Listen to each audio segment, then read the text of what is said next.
All right, good morning. We're going to get started this morning with an invocation by Father O.B. Zunmas from St. Joseph Old Cathedral, and that will be followed by the Pledge of Allegiance led by Madeline Miracle, representing Girl Scouts Troop 3463. Please stand.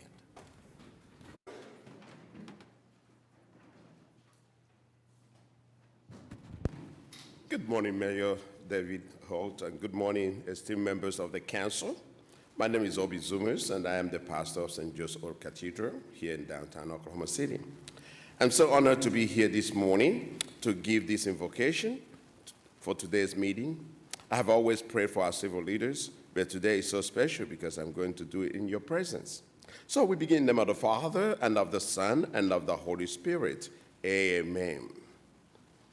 Good and gracious God, we give you thanks for the opportunity to gather here this morning to deliberate on the affairs of our beloved city, Oklahoma. We thank you also for the gift of life, freedom, and liberty that we enjoy each day and every day as Oklahomans. As our civil leaders begin their work today, we ask you to open their hearts and mind so that they may truly see the task before them. Free them from the desire that belongs to the darkness and this world. Give them the gift of wisdom to make good judgment, the gift of understanding to enable to evaluate the need of your people. Give them the gift of good counsel to guide the citizens in the right direction. Give them the gift of fortitude to stand with courage for what is right and fight for it. Give them the gift of knowledge to understand your will for us. Give them the gift of fear of the Lord and the piety so that they may lead us in good morals. Finally, give them the gift of your fear to render to you an accurate account of their service. May they serve your people with joy and humility at the end of their earthly service and pilgrimage. May they hear you say, "Come, my good and faithful servant, and inherit the kingdom that has been prepared for you." We ask this through our Lord Jesus Christ, your Son, who lives and reigns with you in the unity of the Holy Spirit, God, forever and ever. Amen. And may Almighty God bless you, the Father, and the Son, and the Holy Spirit. Amen.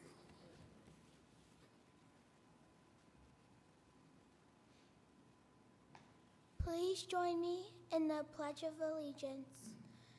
Ready? I pledge allegiance to the flag of the United States of America and to the republic for which it stands, one nation, under God, indivisible, with liberty and justice for all.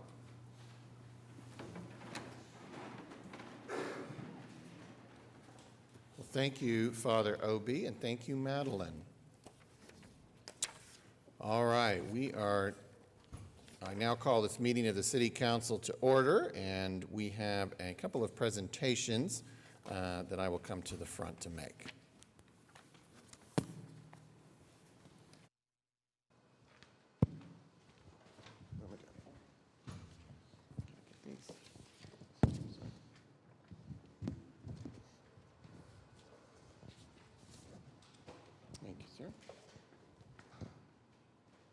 All right, why don't we have our National Safety Month folks come up? Or folk? All right.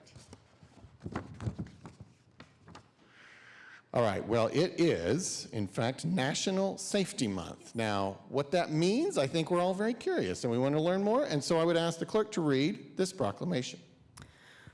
Whereas each year, millions of Americans visit an emergency medical facility for unintentional workplace injuries. And whereas the goal of the National Safety Council is to raise public awareness and educate Americans about these alarming and often preventable injuries and mishaps. And whereas after spending decades advocating for worker safety to eliminate the injury and possible untimely death of American workers, the National Safety Council established National Safety month in June 1996. And whereas through the support and observance of National Safety Month, employers can help reverse the increase in accidental injuries and deaths. And whereas the City of Oklahoma City supports national safety efforts and has taken a proactive stance in providing a safe and healthy work environment for its employees. And whereas the City of Oklahoma City has come to observe and acknowledge June as National Safety Month with a variety of safety training courses designed to enhance the employees' awareness of safety hazards in their workplace. And whereas the city's Risk Management Division will spearhead efforts throughout the month of June to educate and inform the city's employees for the purpose of promoting safety in all duties and tasks being completed. And whereas Risk Management works to assure the safety of all city employees by setting and recommending standards, providing training, and encouraging continual improvement in workplace safety and health. Now, therefore, I, David Holt, Mayor of the City of Oklahoma City, do hereby proclaim June 2023 to be National Safety Month in Oklahoma City. Well, thank you. Well, obviously, we want all of our 5,000 city employees to go home safely every day, and it's great that we take this moment to emphasize that point. And we are joined by Levita Breath, our risk manager for the city. And Levita, you might have a few words to add to this proclamation. Well, thank you for the honor. I am super excited about June Safety Month. We have a March Madness of safety trainings that we do every June. We're offering trainings in everything from AED to CPR, wanting all of our city staff to be knowledgeable about AED training. We have heat awareness training. We are doing things with the fire department and the police department for situational awareness, active threat, and fire extinguisher training. We're going to do some fun stuff as well. We're doing safety bingo and safety trivia, but this is an all-out effort for risk management to provide safety training. We want to start safe, work safe, finish safe, and make sure that from the executive level out that all of our city employees have adequate safety training. So it's a great month. We have a great swag to give away, and we are really, really excited about June Safety Month. That's awesome. Well said. Well, thank you so much for all that you do. Thank you to your whole team in risk management. Oh, goodness, you really definitely have something else to say, don't you? What? I want to publicly thank the safety staff. They were out doing training, so they couldn't be here with me this morning, but Jason Arcos, Brandon Rupp, and we have a fabulous intern from the University of Central Oklahoma, Richard Christian, that are providing these trainings this month. Very good. Always good to share credit with the team. So let's hear it for the risk management team.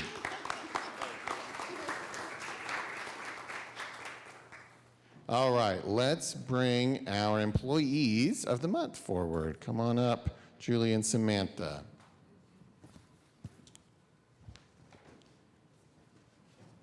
All right, well, we would like to learn a little bit more about your service to the City of Oklahoma City, and so I would ask the clerk to read this resolution.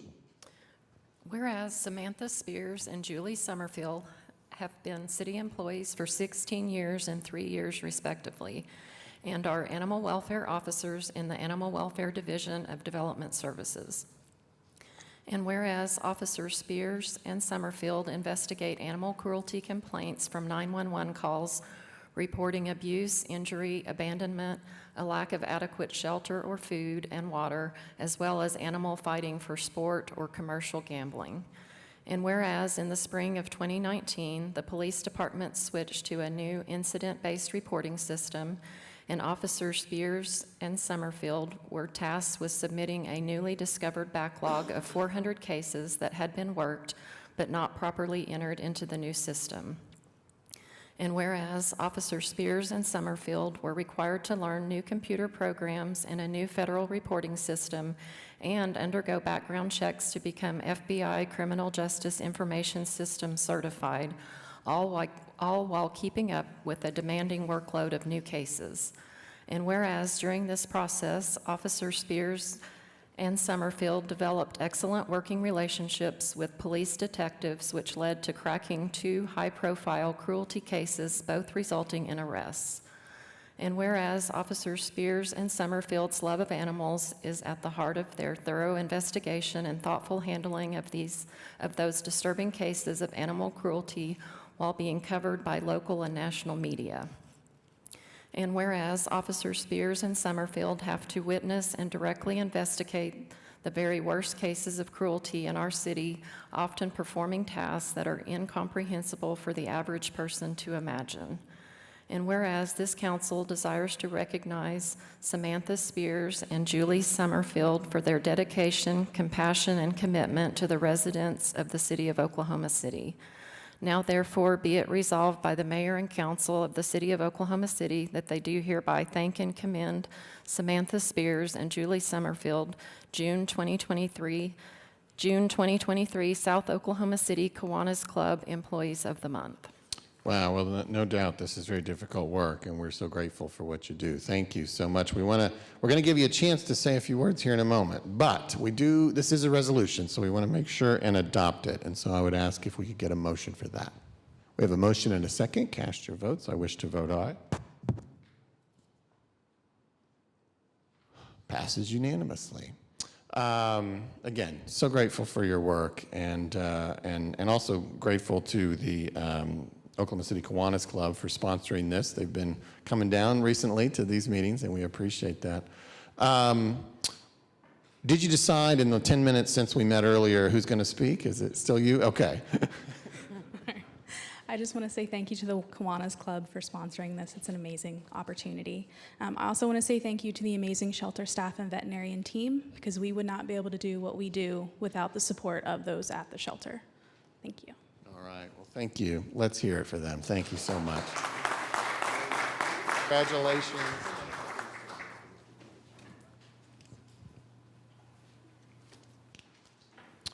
All right. Tyler's for your birthday. Is that a treat for yourself?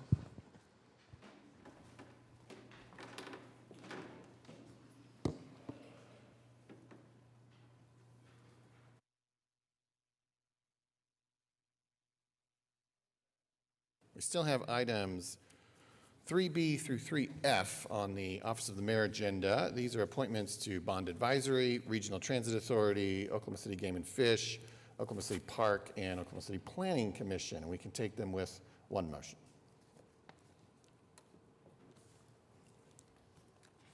We have a motion and a second. Cast your votes. Passes unanimously.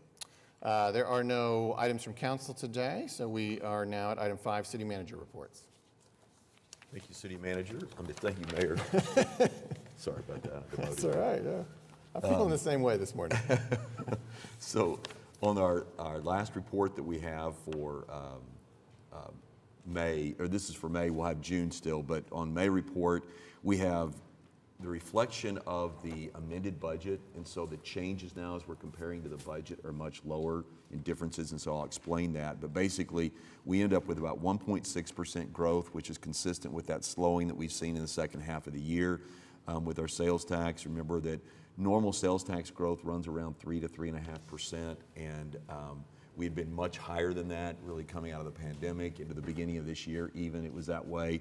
So it has slowed down. We did end up being about 1.7% below the target, and $1.7 million below our target. If you look at the use tax, it was actually 1.7 million above, so we're about $47,000 below projections at this point, but that's with the amendment, all right, with the amendment that we already made with the additional revenue. So we've been well ahead of target all year long, but with the amendment, that's what's reflected in this report. So we'll have one more check that comes in for June and get a report on that, but we should end up the year right about where we expected. City Manager, Yes. because I know that so much of our sales tax, as we are currently in our general fund, has a conversation tied to ARPA, maybe this is a good time to ask.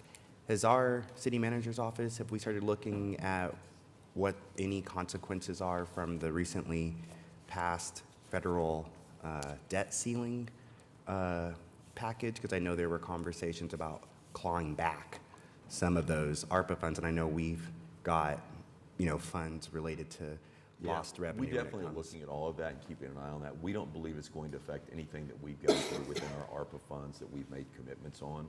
So something we'll definitely continue to monitor and make sure that we're okay on that, but I don't expect that there's anything with that will affect the funds that we have and what we've committed those to. Okay, just, that was a little bit of an anxiety point, so thank you. Yep.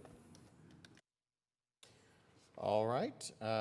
If that concludes city manager reports, then we're at item 6, Journal of Council Proceedings. We have items A and B we could take with one motion.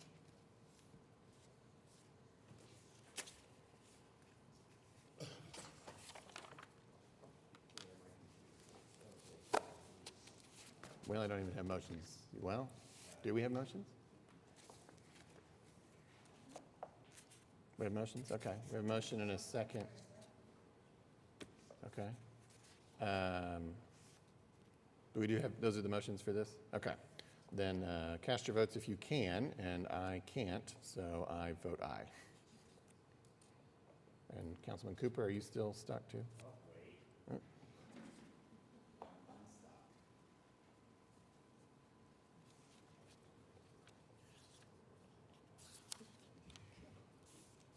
There we go, passes unanimously. All right. Item 7, request for uncontested continuances. Listed on the agenda is item 11G, which will be deferred. Is there anything else, Mr. City Manager? Yes, we have several today, starting on page 17, item 1101, dilapidated structures. We just have one item, it's item B, will be stricken from the agenda to re-notify for a new owner. Then again on page 17, item 11P1, unsecured structures. All of these items will be stricken from the agenda, beginning with item B, 3021 Raintree Road, the owner has secured. Item C, 6015 Riviera Drive, the owner has secured. Item D, 415 Northwest 8th Street, the owner has secured. Item E, 1121 Southwest 18th Street, to re-notify for a new owner. Item G, 905 Northeast 30th Street, the owner has secured. Item H, 3200 Northwest 37th Street, to re-notify for a new owner. Item J, 3809 Northeast 140th Street, the owner has secured. Then on page 18, item 11Q1, all of these items will be stricken from the agenda. Item A, 1121 Southwest 18th Street, to re-notify for a new owner.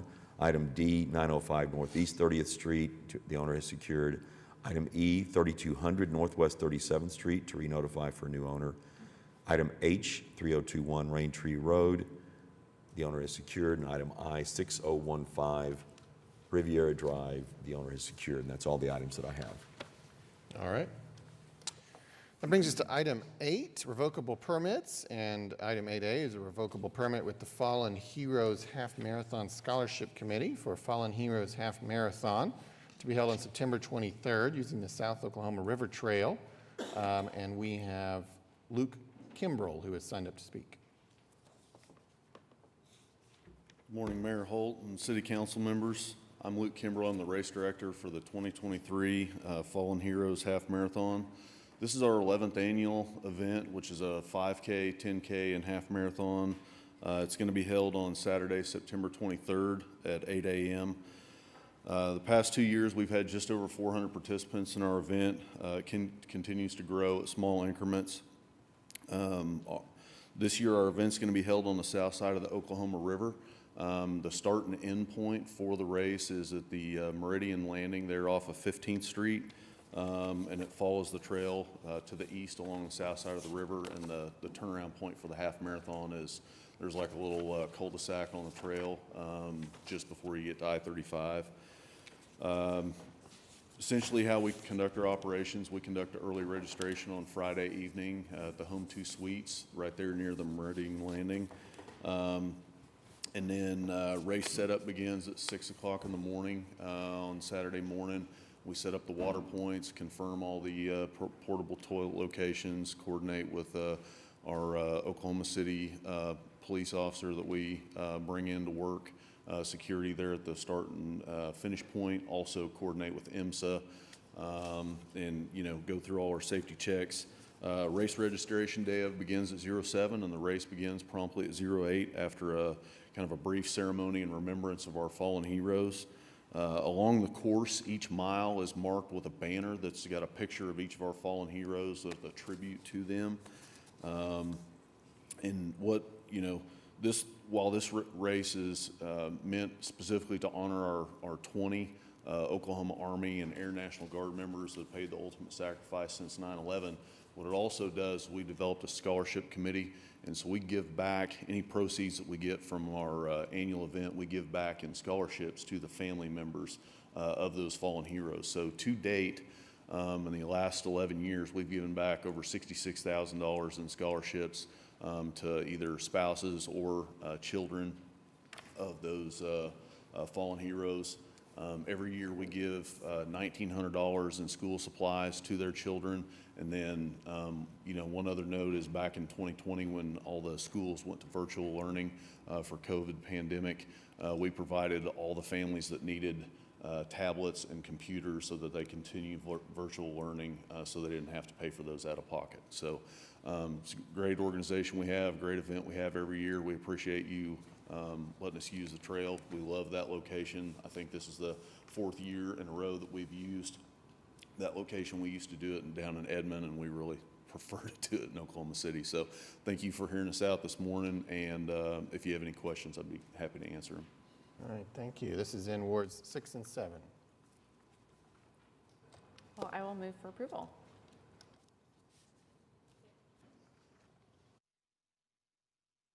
All right, we've got a motion and a second. Cast your votes. Passes unanimously. Thank you. Thank you. All right, now we'll recess the council and convene as the Oklahoma City Municipal Facilities Authority, where we have items A through N we can take with one motion.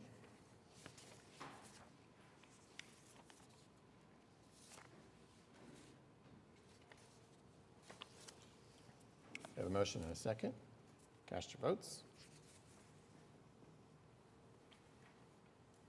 Passes unanimously. We'll adjourn OCMFA and convene as the Oklahoma City Public Property Authority, where we have items A through F we could take with one motion. We have a motion and a second. Cast your votes.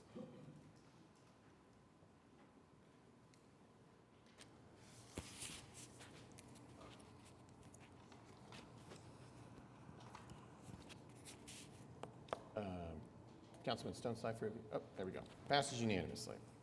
All right, now we'll adjourn OCPPA and reconvene as the council, where we are on item 9, the consent docket.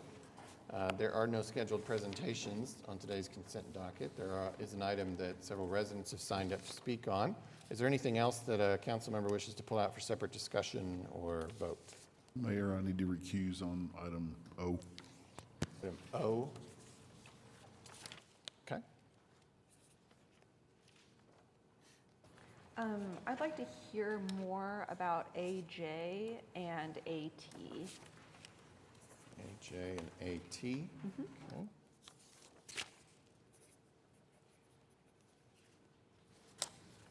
Okay.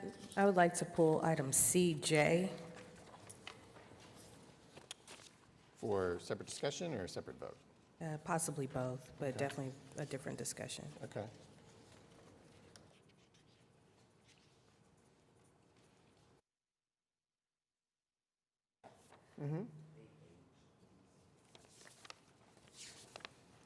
Okay.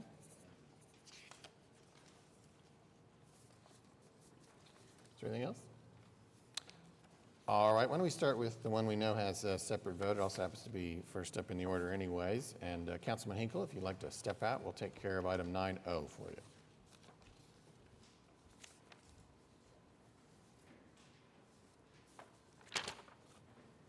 All right, if somebody'd like to make a motion on item 9O.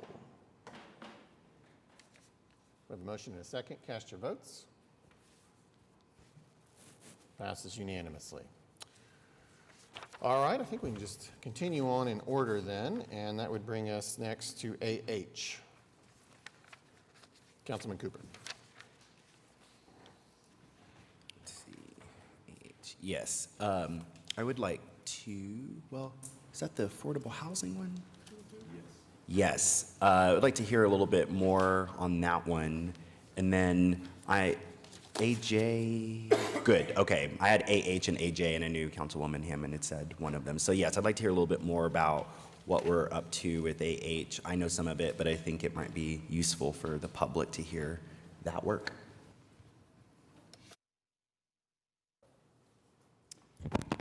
Jeff Butler, Planning Director.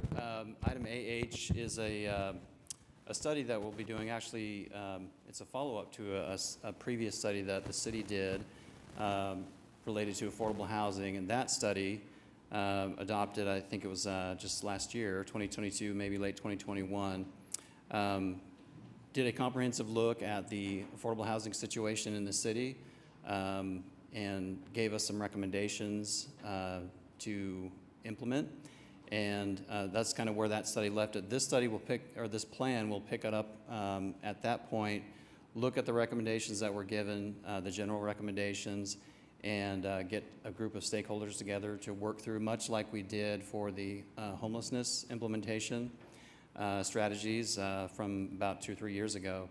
So similar kind of process, this time related to affordable housing. So there are several strategies that we want to look into, several different possibilities that right now is the time to gather the stakeholders together, see what can be done, see what works for Oklahoma City under our circumstances, our funding circumstances, our legal circumstances, and we have a consultant on board. This contract is to approve, or this item is to approve that contract for economic and planning systems. And this should take about a year in the process to get done. So we hope to be finalizing things by next summer. Happy to answer any other questions. No, I think it's wonderful. In fact, I'm very excited about the possibilities here. How will you all determine who you reach out to for the stakeholders group? We're happy to take suggestions, but we are developing a list of kind of the any kind of authorities or anybody really involved in affordable housing we want to participate with. Organizations that build affordable housing, organizations that finance affordable housing, people with legal expertise. So we will have a large net so that we can capture anybody with expertise that has any interest in being involved, whether it just be for providing advice or whether they want to be involved in actually implementing and changing, maybe building affordable housing, doing things they didn't necessarily do before, those types of organizations. Great. I've had 4 years worth of people wanting to be part of that conversation, so I'm happy to plug them in here, so thank you. And who and where do we give those names to? Sorry, say again? Who and where do we give those names to? You can just send them right to me. I'll be happy to take those. And you are? No, I'm kidding. I'll give you my name and address again if you need. Thanks.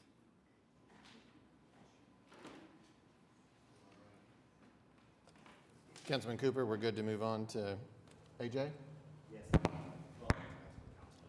Yeah, right. Well, it looks like. I'll look at both of you when I. It's that Spider-Man meme where they just point at each other. Sorry, okay. My name's T.O. Bowen. I'm the it. program planner that leads the sustainability office in the planning department.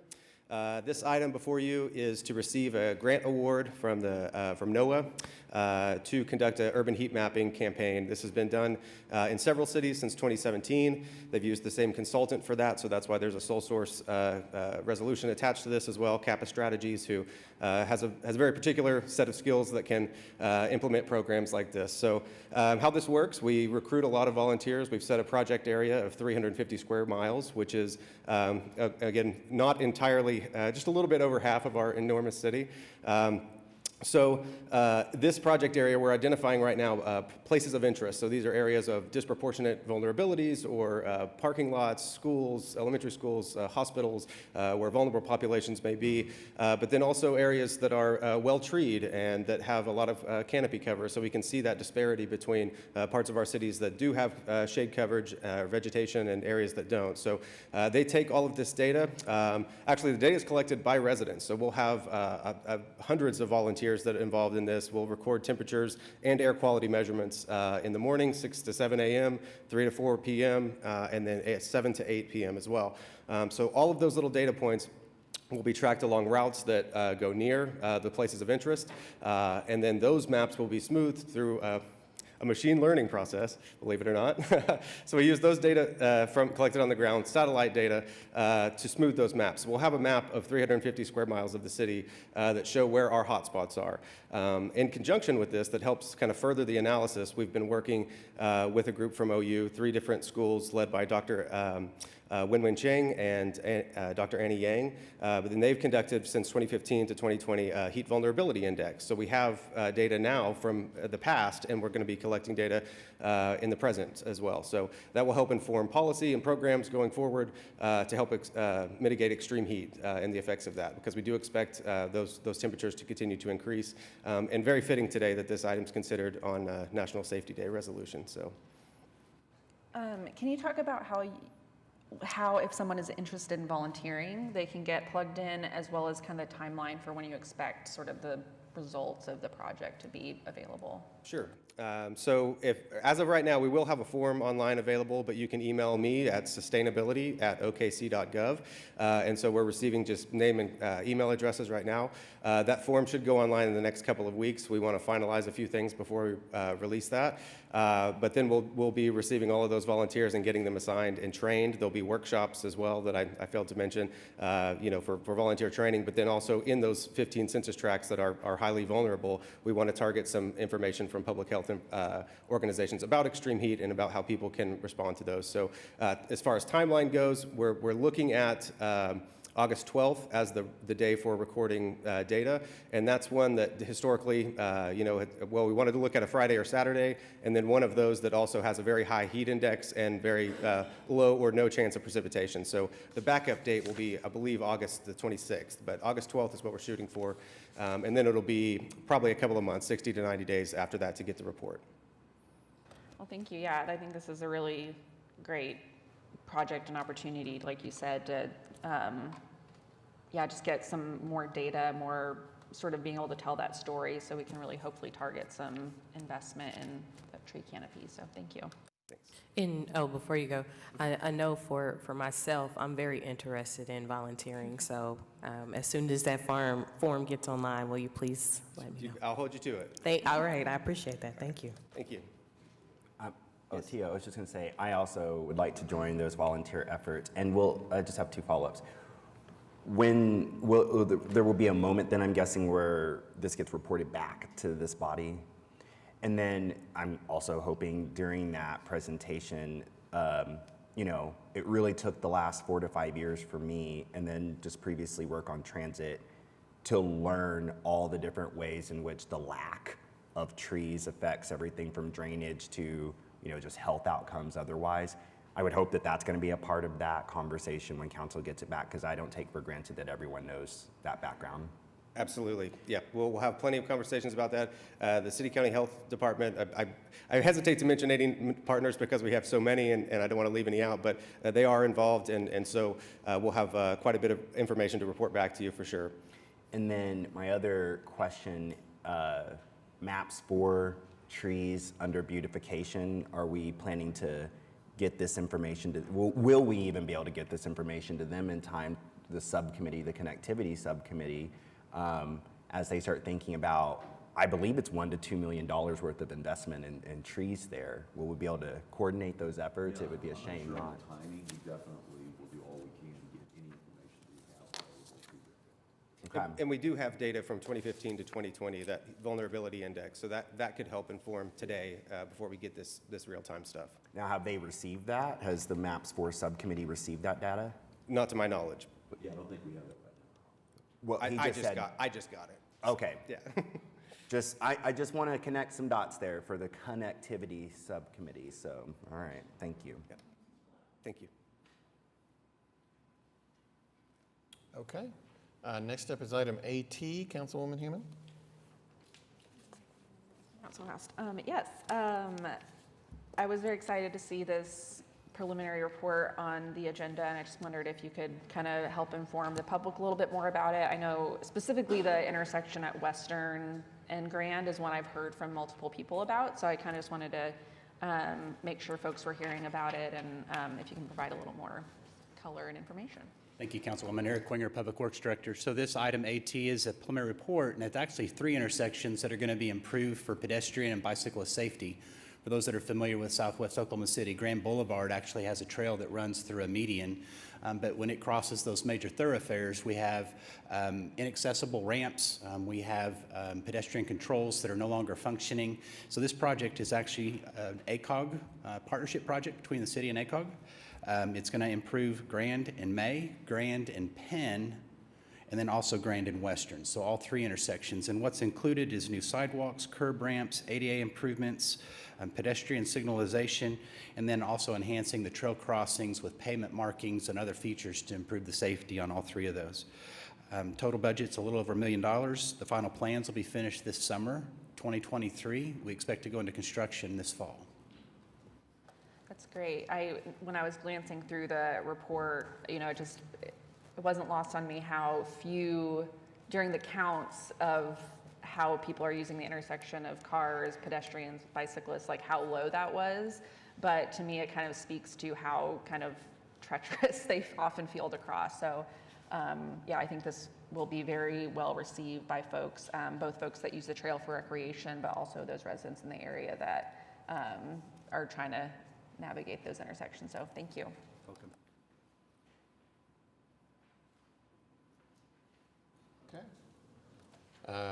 What we have left on the consent docket is item CJ, and we have multiple perspectives on this, and it might be best to try to organize them a little bit. And so, Mr. City Manager, you want to kind of I'll get it started frame off this here. a little bit, or what Right. we're even being asked to do? So Melinda McMillan Miller is our Parks and Recreation Director. She's going to talk a little bit about this. Basically, when we get these requests, we've handled situations like this before. I don't think on a medical waste facility, but we've had it before on waste disposal or waste transfer facilities. And if it's within a certain distance of a park, we have to give a letter saying whether or not we think it will affect that park. And so that's what this really is not necessarily like a zoning item where it's approving that, it's saying whether or not we think it'll have a negative effect on the park. And so I'm going to let Melinda speak to that just to give us their review and the information they've received so far. Thank you, City Manager. Yes, so when we received the application or request of application from Terracon, they were asking about, within their packet, asking for a letter from the City Council saying that there's no adverse impact to Diggs Park. Diggs Park is actually within a half mile of the facility. So we reviewed Terracon's application thoroughly. We looked at their operational standards. I'll let you get that. The operational standards for that facility, including the kind of waste that it'll actually be treating. So it is a medical waste transfer station, but what it is that all of the waste that comes to the site is actually already sealed in containers. Those containers are taken off of one vehicle and then moved onto a different vehicle and then leaves the facility. So the waste is not airborne, it's not subject to wind, it's not subject to littering, it's not subject to odor, it's not subject to contamination issues, and it's not subject to stormwater. So if it rains, it's not going to wash any residue or anything like that. So because the containers are all completely sealed when they arrive at the facility and they remain sealed, and then they move from that facility onto a truck and out, we did not have any concerns about it having any kind of adverse impact to Diggs Park. I'm happy to answer any other questions. And I know we also have a representative, Owen Carpenter's here from Terracon Pharmaceuticals that can, Terracon Consultants that could help answer any questions specifically from the company. I think it's more important to hear from Terracon because just hearing what you're saying makes me more concerned about what this is and the impacts of this particular area.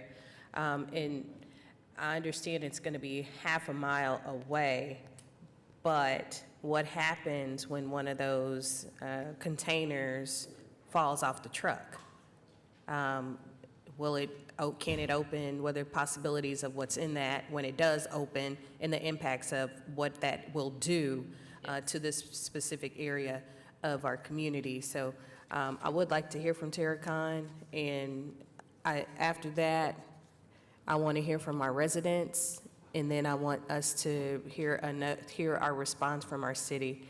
But I'm still concerned as to, one, I know this is more of an administrative function, but this has clearly brought out the community and why I hadn't been at least informed about this until I saw it on the agenda.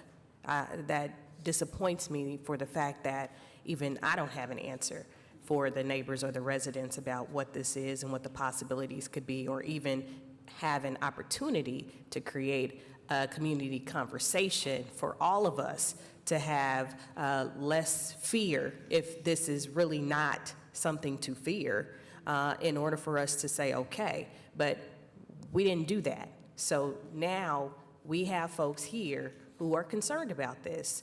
And I, again, say we did not do our due diligence to the person who represents this area of our community, nor to the residents that also live within this community. So I would like to hear from Terracon, and then we'll move from there.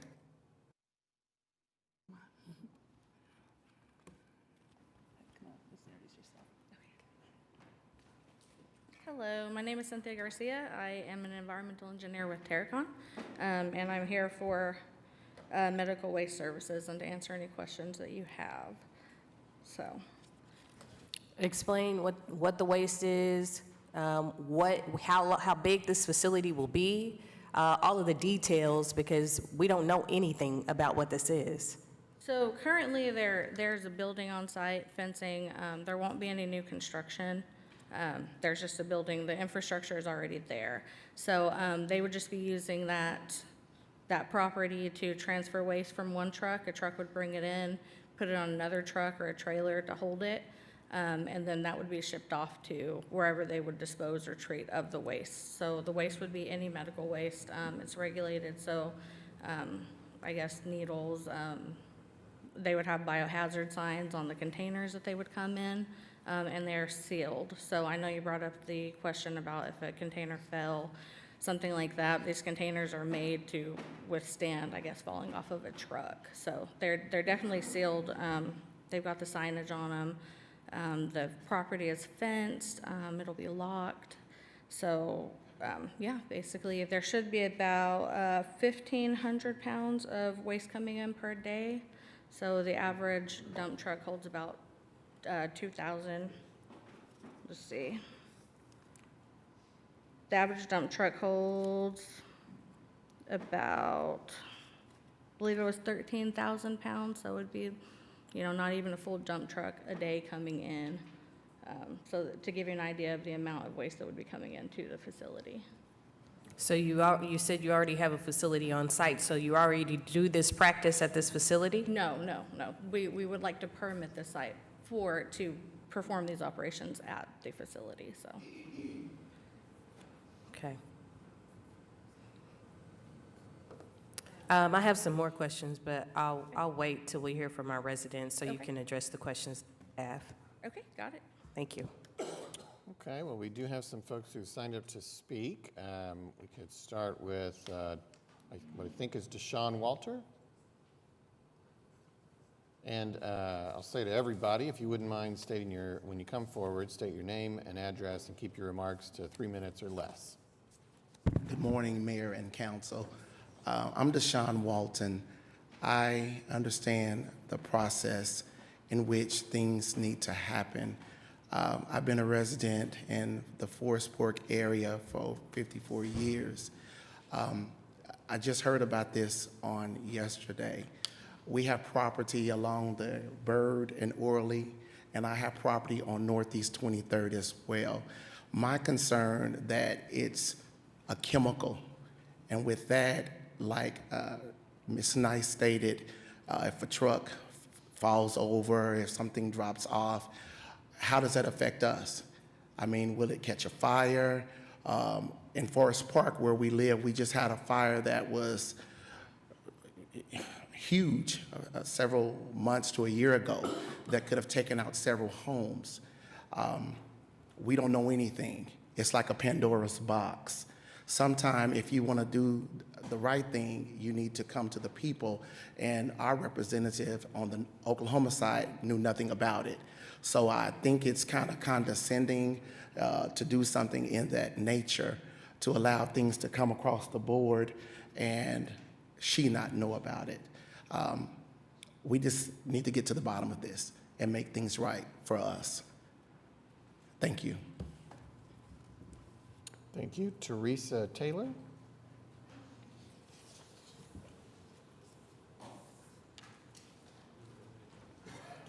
Good morning. My name is Teresa Taylor, and I'm a resident of Forest Park as well. I'm also a realtor at Keller Williams. And, you know, I thought about the fact when I heard about this yesterday that when I go and I look at everything that is being beautified in the city, it's all around the east side, but not in the east side or on the east side.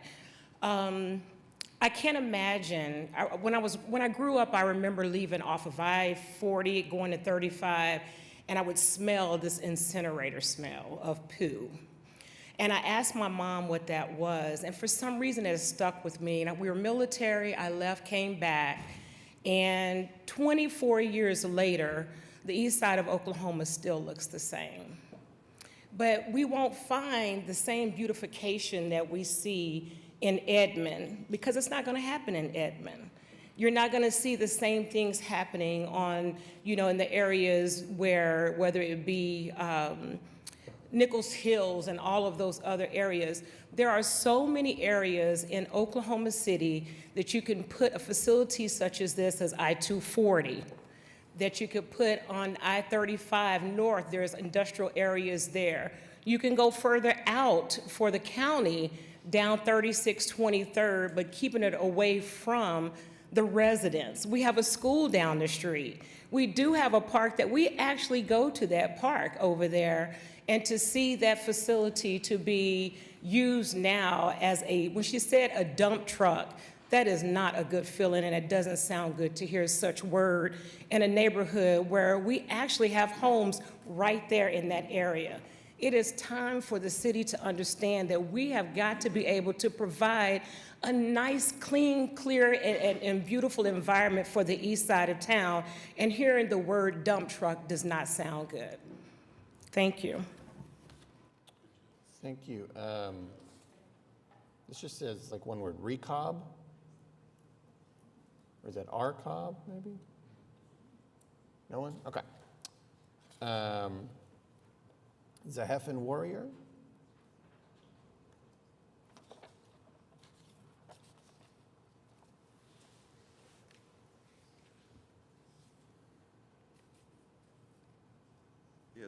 Yes, good morning. Zenithan Warrior, 5712 North Lottie Avenue. You know, I was born and raised here in Oklahoma City, and I can recall when my parents were looking for a property to build a home on, the late 50s and early 60s.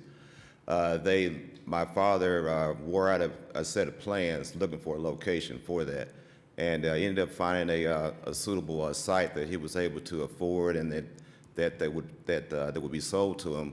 It's just about a half a mile just west of this particular location, near the intersection of Northeast 23rd and Coltrane. As we moved into our particular home in the first part of the 60s, I can remember smelling that stench of sewer. There was a sewer processing plant within a few miles, or less than a mile, of our particular location there at the intersection of Northeast 23rd between Bryant and Coltrane with that. And we put up that smell for quite a while during the 60s. That problem was taken care of, was eradicated. But this medical waste here at this location on 23rd and Coltrane, it's got a bad smell to it with that. Now, I've heard there was medical waste that's going to be put here. I haven't heard exactly what type of medical waste it is, or how is it processed, where it's going to be taken once it goes to that particular location that you have with that. But we're talking about this location is only 3 miles away, 3 miles east of the governor's mansion, just a few steps away from the state capitol. Many years ago, before I-40 was built, Northeast 23rd was used as a major route in and out of the individual city area. There's many projects talking about the beautification of Northeast 23rd between Interstate 35 and Broadway Extension. There's some funding that's been set aside to improve that particular area for that. There had been a proposed market rate development there at that northwest corner of 23rd and Coltrane, about a 5-acre lot right there, just south of where this facility is going to be. There was going to be a market rate townhouse development with that. Now, I don't know about you. Medical waste may be contained and not have a problem, but psychologically, 30 I seconds think remaining. psychologically, I think a lot of people wouldn't want to live next to a medical waste transfer station within the central part of Greater Oklahoma City area that you have with that. And it's deplorable to have with that. It's within a half a mile of that park on Diggs Park that's on south side 23rd Street. I don't think there is, why couldn't it, I don't think this would be a type of facility put at Woodson Park. I don't think it'd be the type of facility put at 102 parks in the city area that you would have a medical transfer station within proximity of the park area with that. I really would hope you would consider not allowing this particular facility to be located at that location. Thank you. Thank you. Darlene Davis.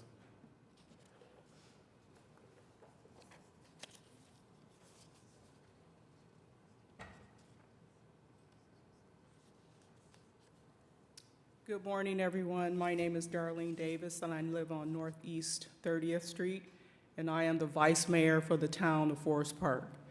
When I got notified that this facility was being considered, I was horrified because my neighbors are very concerned about having a medical waste transfer facility so close to a beautiful residential neighborhood. Not only is there a residential neighborhood there, but there is a school, as someone said, close by. The park is across the street. A daycare center is across the street.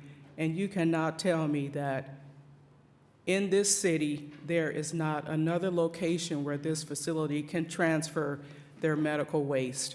My question is, why do you need to transfer it? Why do you need to stop in our area and transfer your waste? Why can't you take your waste from where it began to where it should end? And so my question today is, we deserve to have viable, upscale businesses in our area. I am hoping that the MAPS 4 program considers our area between Northeast 23rd Street, Coltrane, and Bryant. We deserve an on-queue, we deserve coffee shops, we deserve grocery facilities, we deserve a hospital, but we do not deserve a medical waste transfer facility. Thank you very much. Thank you. Might be Judy Smith? Something Smith?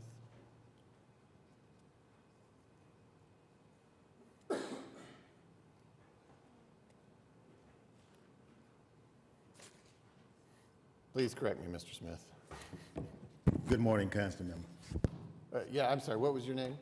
Hugh. Hugh, okay, very good. Hugh Smith. Thank you, Mr. Smith. Go ahead. I'd like to explain also my reasons for this facility. For the last 70 years of my life, I have finally seen the light of something good happening on the northeast quadrant. 23rd Street was one of the streets from the Capitol to I-35, has made a great improvement. And from the west end of I-35 has been pretty much coming to a nice place you can look at. East of I-35 is where the problem begins. This facility that this company wants to put up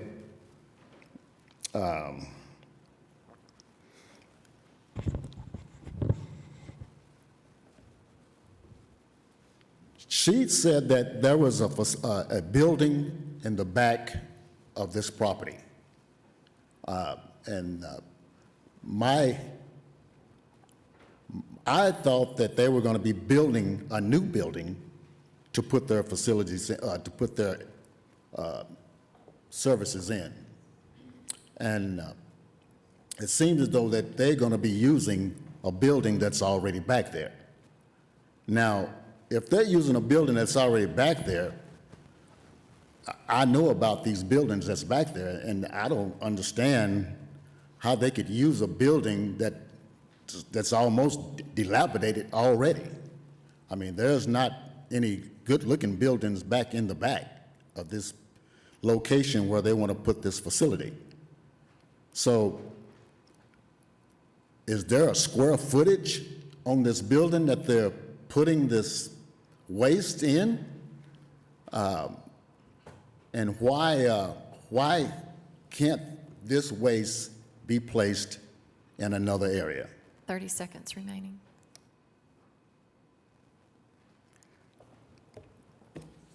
There's other locations, especially around the area of Sooner Road and Air Depot, across from the dump.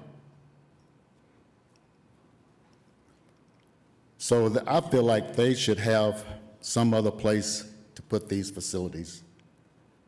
It seems like every time they want to put something in our area, it's always the wrong thing and not the right thing.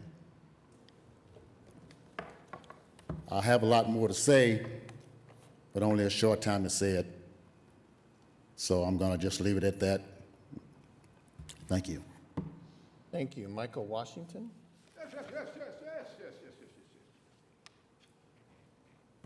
3521 Northwest 51st Street. Oh, no, ma'am. Terracon Consultants? Who do y'all think y'all are? You're going to flagrantly disrespect our city council person who runs that part of our city. Why? Because we're African American. To hell with y'all now. Is that the opinion? Hell no, it's not going to work. You know, when Michael Watson get up, he ain't going to talk nice for you or anybody else. Now then, why don't you take this filthy medical waste thing to Nicholas Hills or somewhere? Why?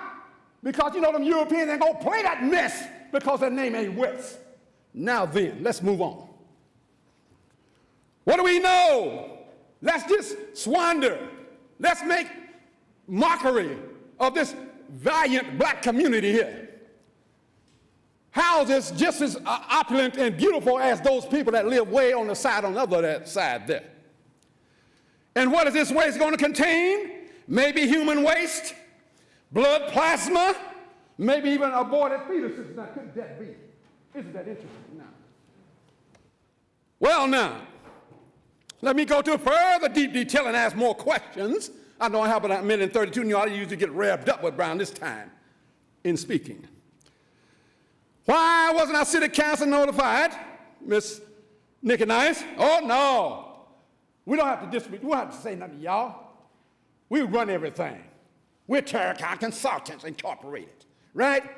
Really now? To hell with you black folks. Simple as that. Matter of fact, that's what I say, and I ain't taking it back. Now then. Has there been any scientific study done on dumping this mess on this northeast side? No, there hasn't been. Has there been? No. Have you had discussions with the residents there? Why? Because you know they would have had a problem with you doing that mess on that side. Now then.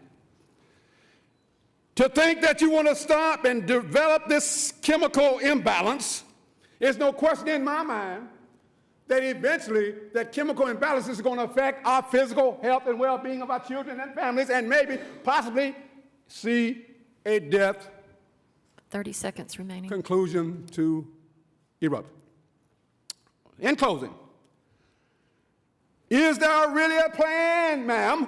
Again, nothing personal against you because you don't run Terracon, I don't believe. Is there a real plan? Listen very carefully, everybody. Is there a real viable plan to eventually come in and move us all out so you can have that society for yourself and say, oh, what a beautiful thing these black folks used to have here. Let me go. Bam. Thank y'all, sir, for y'all's time, because I will be back. All right, that concludes those who have signed up to speak. Councilwoman Nice, did you have any follow-up questions? Yes, to our Terracon folks. I do have the couple questions. Is this already zoned for this, or will you have to go back and ask for a zoning request for this property? I cannot answer that question. I don't know about that. Okay. I haven't heard anything about zoning requests, so. Okay. And again, I would like for you to redefine what medical waste is for the folks who have asked, and I heard you say needles, but I want to specifically ensure of what all of the things that this could be that could be incorporated and defined as medical waste. Right. I can try to define that. I don't know everything that would be in those. Okay. All I know is that they would have biohazard labels, so I'm thinking anything with, like you said, blood, any gauze, things like that. Okay. I don't have a list of the things. And do we know how this will be processed as far as where it had been processed from in order for it to come to this facility to be processed out? Are those details you probably can't define either? So if I'm understanding your question, the medical facilities will contain everything, put it in a safety waste container that's sealed, and then they have somebody come pick it up. The truck brings it to the transfer station. They load it to another truck. There's no exposed waste, anything like that. They don't open containers. They just come with shipping papers, basically. A number of containers coming, and then they take that from the transfer station to wherever it's going to be treated or disposed of. Okay. I'm going to ask that we defer this for a couple weeks because I have some more questions that I need real definition for, especially for this space. As I'm looking at it on the map, I don't see the fence. I don't see all of the things that we're saying we're going to do. And the fact that with Terracon and in this facility, there needs to be a lot more conversation before we go through this permit process, in my opinion, to say this is not going to adversely affect. One, I understand what we're saying as far as the park is concerned, but my residents and community around this area as well, I'm very concerned about. So there are still so many unanswered questions, and it's very unfortunate that we're here instead of being able to talk this through before. So I understand the concern we have now with this particular item, but I am going to ask that we defer it so we can get all of these things defined together, if that makes sense. So I'm going to ask that we defer this for 2 weeks as we work to work with this consultant. I need to talk with my neighbors, and we need to all get better and clearer, concise understanding, because even as I'm looking at all of these things, it sounds as if there's going to have to be some more processes to this, so I just need to know what they are and how we get there, so therefore, when we go back to this process, we can have those questions answered, and it won't be as difficult for us to get to this point. Sarah's timing's perfect. Didn't we see this at Planning Commission a month or so ago? And do they have to come back to planning to do this? Sorry to catch you off guard, you just walked in. But I don't remember how this played out at Planning Commission. I'm pretty sure we saw this and they were trying to rezone it to do something, but I don't remember. Sarah Welch, Planning Department. It was not my intent to be called up, but we saw a waste transfer facility that had applied for a special permit in a different location. This is not that location. No, that was my area of the world. We saw this as an application to rezone this piece of property 6 weeks ago at planning, 8 weeks ago at planning. We saw the land just a little bit west of there. They were requested to rezone for a truck facility. That might be the one you're thinking of. This one, we're searching in the back to try to figure out what would possibly be needed for zoning, and this site is zoned I-1, and any of the use units we could come up with that would allow this would not currently be allowed in I-1. So they would have to come back to likely rezone for this particular location. Okay. So that further explains why we need to sit and talk with our neighbors and have this conversation. So I'm going to ask that we defer this for 2 weeks as we work with our residents who are here. And I want to make sure I'm also at that meeting so we can all get a clear and concise knowledge from you all, as well as from our Parks Department, how we define how it does not adversely affect these types of areas. So all minds can be halfway clear. I know they won't be all the way clear as we work through these things, but for me to get better understanding myself, I'm going to ask that we defer this for 2 weeks. And ma'am, to clarify, you've got a question on the medical waste definition or what would be in those containers, correct? And then, okay, got it. Yes, I'll create a list of some more questions, and I'll ask my residents for all of the questions that you may have for this facility. If you can help me as far as the email is concerned, and maybe we can get that to you all before we have that meeting. So therefore, we can have some of those things discussed already, and then therefore, when we need to, whatever we need to discuss further, we can do that in person. Okay, I appreciate that. got it, thank you. Thank you. Okay. So Councilwoman Nice would like to make a motion to defer item 9CJ till our next meeting in 2 weeks. Yes, please, thank you. We have a motion and a second. Cast your votes.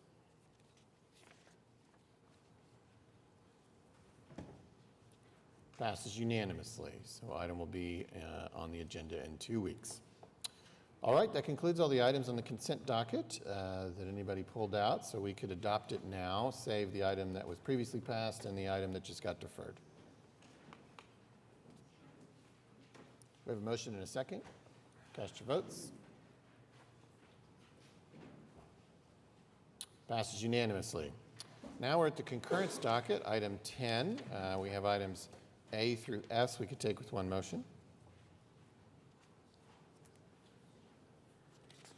I have a motion and a second. Cast your votes.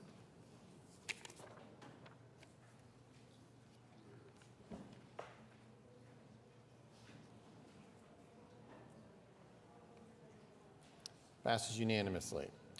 All right, that brings us to item 11, items requiring separate votes. Item 11A, 1 and 2 are related. 1 is amending the master design statement to the one dated May 3rd, 2023.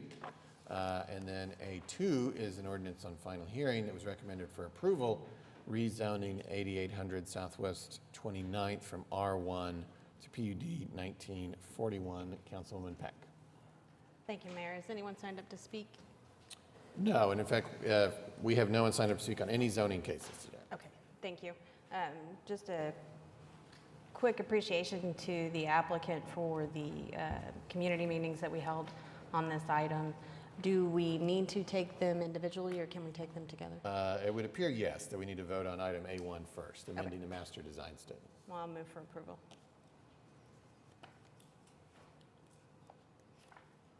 We have a motion, oh, not quite.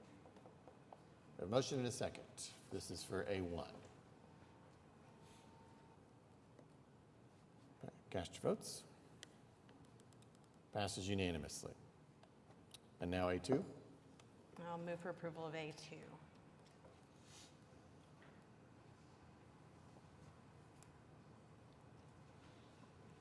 We have a motion and a second. Cast your votes. Passes unanimously. All right, 11B1 similarly has two items here. First is amending the master design statement to the one revised May 11th, 2023. And then B2 is an ordinance on final hearing that was recommended for approval, rezoning 1800 Northwest 40th from R1 to SPUD 1498. This was deferred on May 9th and 23rd. Councilman Cooper. Yes, and I believe we have someone who can speak to this.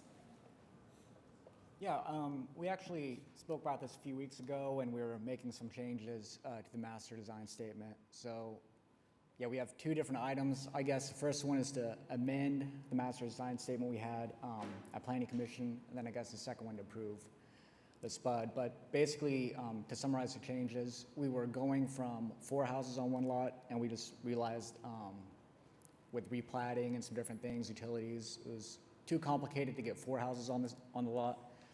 So we reduced it to 3 houses. So that really sums up the change. I think the main change is the driveway arrangement. Went from 4 driveways to 3, but widened to a 2-car drive. So I think that summarizes the changes. And I just want to thank you for taking time to sit with me recently and walk me through the changes. So I would like to go ahead and make a motion to amend the master design statement, please. And then we'll do the sequel.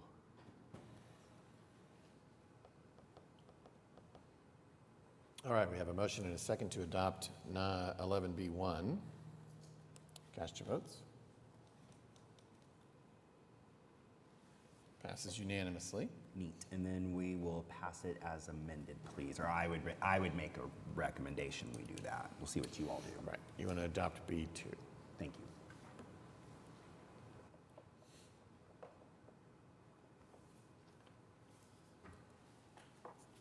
We have a motion and a second. Cast your votes. I appreciate it. For the record, I don't think I gave my name, and I was Klaus from Philip, Passes Anita 1 unanimously. North Hudson. So appreciate it. Thanks. All right, 11C is an ordinance on final hearing. It was recommended for approval, rezoning 335 Southeast 66th from R4 to SPUD 1500. Councilman Stone. Thank you, Mayor. This is a nice little actual infill project over off Southeast 66th, close to Shields, recommended by staff as well as the Planning Commission, so I'll move for its approval.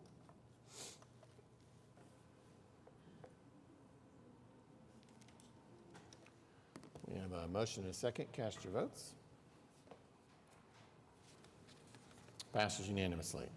11D is an ordinance on final hearing. It was recommended for approval rezoning 14017 Timber Ridge Estates Boulevard from PUD 1575 to SPUD 1507. This was deferred May 9th and 23rd. Councilman Carter? Yes. I'd like to actually just thank the applicant for working with the neighbors around and coming to an agreement. We have noticed that all objections have been withdrawn, and so I appreciate them working through that process, and I move for approval.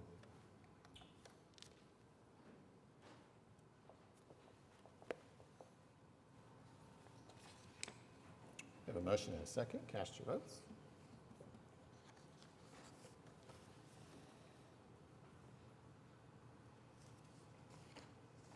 Passes unanimously. All right, item 11E is an ordinance on final hearing that was recommended for approval, rezoning 4501 Southwest 25th from I1, I2, and AE2 to SPUD 1513 and AE2. Councilwoman Peck. Thank you, Mayor. Seeing no protests and with Planning Commission recommending approval, so will I move for approval.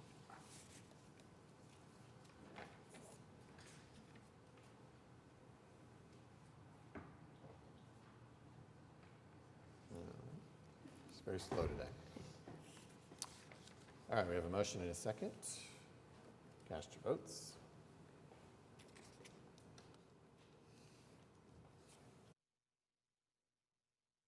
Passes unanimously.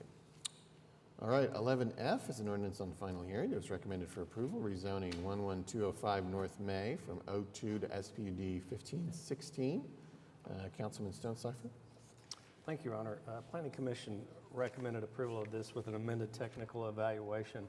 I think Mark Zizzo is here today. If you don't mind coming forward, and could you at least answer, I know you and I talked this morning, but the question about parking and how that has been addressed.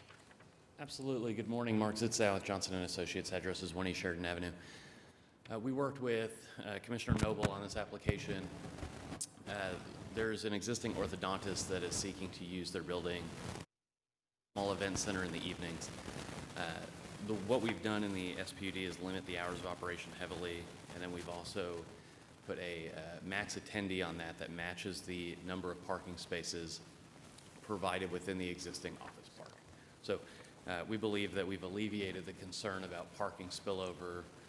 The letter that was received was actually across the street, and right now there are no safe crosswalks. So it seemed unlikely that the property owner that had submitted that letter would have seen any of these guests on their property. So with that explanation, I'll move for approval. All right. This is to adopt item 11F. We have a motion and a second. Cast your votes.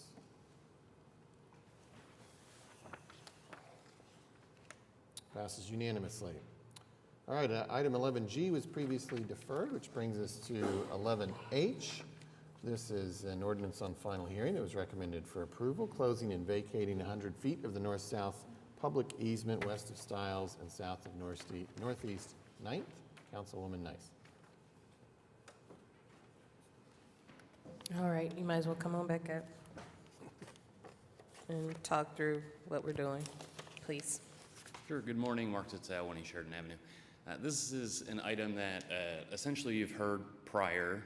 We've closed Stiles Circle as part of the Innovation Hub project. There was an easement that was discovered through the Alta survey that was dedicated in 2014. That was in addition to the street right-of-way that was closed. So at this point, this is a bit of cleanup in that we're seeking to close and vacate the additional portion that was dedicated. This does not change the previously agreed upon pedestrian and cyclist easement that goes through this area. Okay, thank you for that clarification. I will move for approval.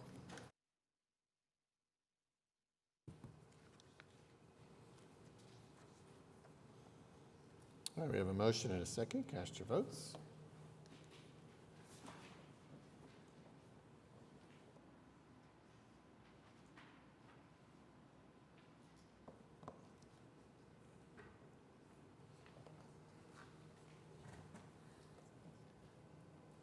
I'm locked out for some reason.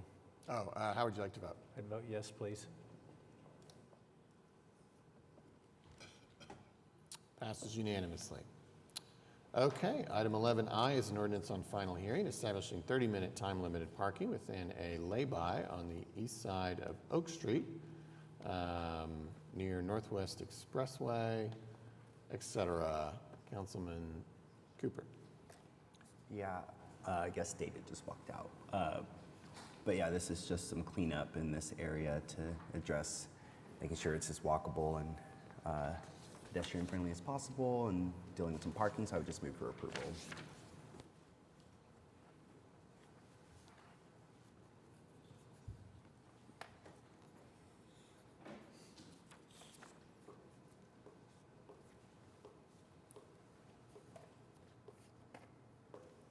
Something's going on this side of the room. I vote yes, please. We didn't even see the motion yet on my computer. I'm a yes, yeah.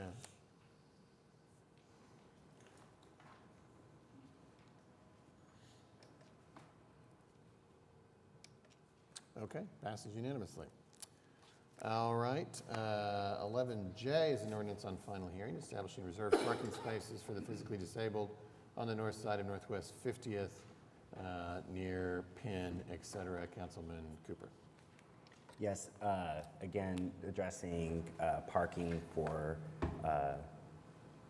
physical disabilities and differently abled people, so I would move for approval.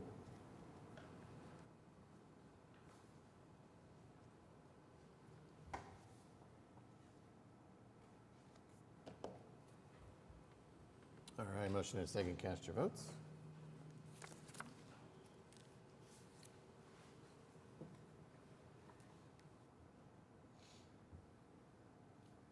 Passes unanimously.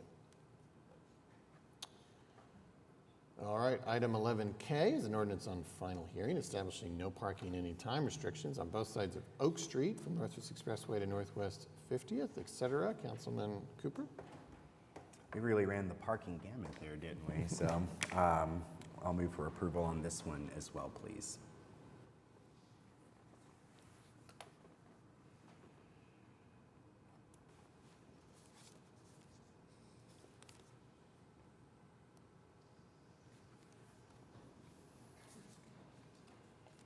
motion and a second. Cast your votes.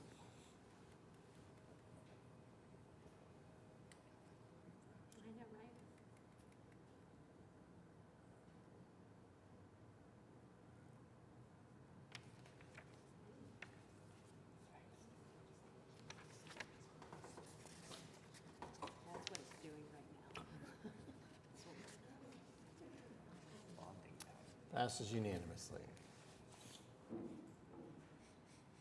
Although it's still on my screen. Did it pass? Yeah. Okay. All right. Item 11L and M are related. L1 and 2 are also subparts. L1 is a public hearing regarding the Capitol Hill Business Improvement District. Has anyone signed up to speak under this public hearing? No, they haven't. All right, well then we'll close the public hearing and advance to L2. This is the resolution adopting and confirming an assessment role for the Capitol Hill Business Improvement District. And I do think all of this was on a previous meeting as well, correct? Yes. All right, so we can take a motion on the resolution found at L2.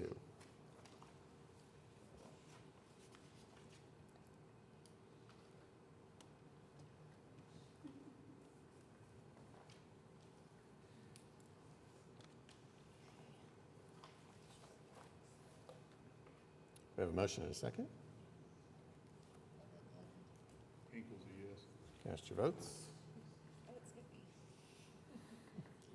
Skipped you. Green, at least I got a circle.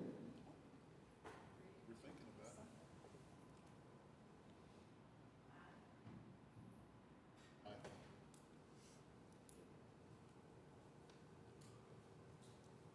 Passes unanimously. And item M is the ordinance on final hearing adopting and setting the assessment role for the Capitol Hill Business Improvement District year 2023-2024.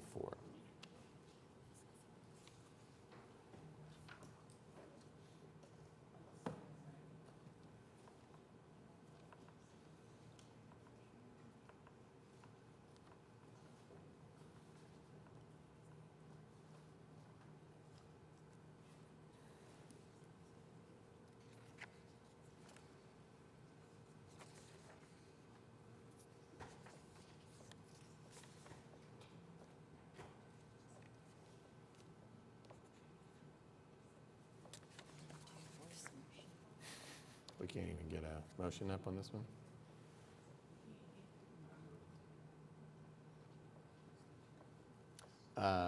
Who moves item 11M? Do so verbally. Oh, wait, there we go. No.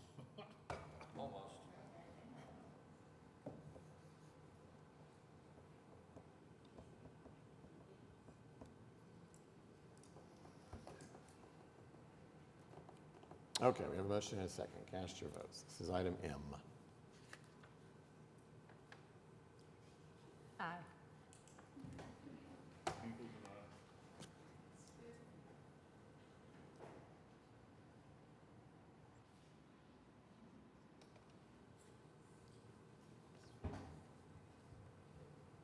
aye. Passes unanimously. Okay, item N1 now. This is the memorandum of understanding with the City of Yukon regarding the detachment and annexation of certain portions of Wilshire Boulevard. And I believe we have a short presentation. Yes, Eric Winger, our Public Works Director. He presented N2 at a previous meeting, but this will link both of these together, and he'll give us a little bit of information on the memorandum of understanding. Thank you, Mr. City Manager. So you do have two items. N1 is the first, it's the memorandum of understanding. Item N2 is actually the ordinance on final hearing that was introduced at the last council meeting. The two items actually go along with the Wilshire resurfacing project that we've been talking about for some time. If you recall, Wilshire between Cemetery and Sarah Road, this would also be 11th Street in Yukon, is half and half. The center line divides and is the dividing line between the two city limits. And so it's really difficult to maintain with the city of Oklahoma City on the north side and the city of Yukon on the south side. So negotiations began with Yukon to actually have the de-annexation by Yukon of just the south lane only. Does not include any actually property south of the lane of traffic. And so the right-of-way, the drainage, and all of those things will still remain with the city of Yukon. So this memorandum actually formalizes that. It sets aside the duties and responsibilities of the two cities once the annexation and de-annexation are complete. The city of Yukon is agreeing to actually continue to do snow removal services. They're also agreeing to maintain that south right-of-way for drainage and also mowing, so that will not be a City of Oklahoma City responsibility.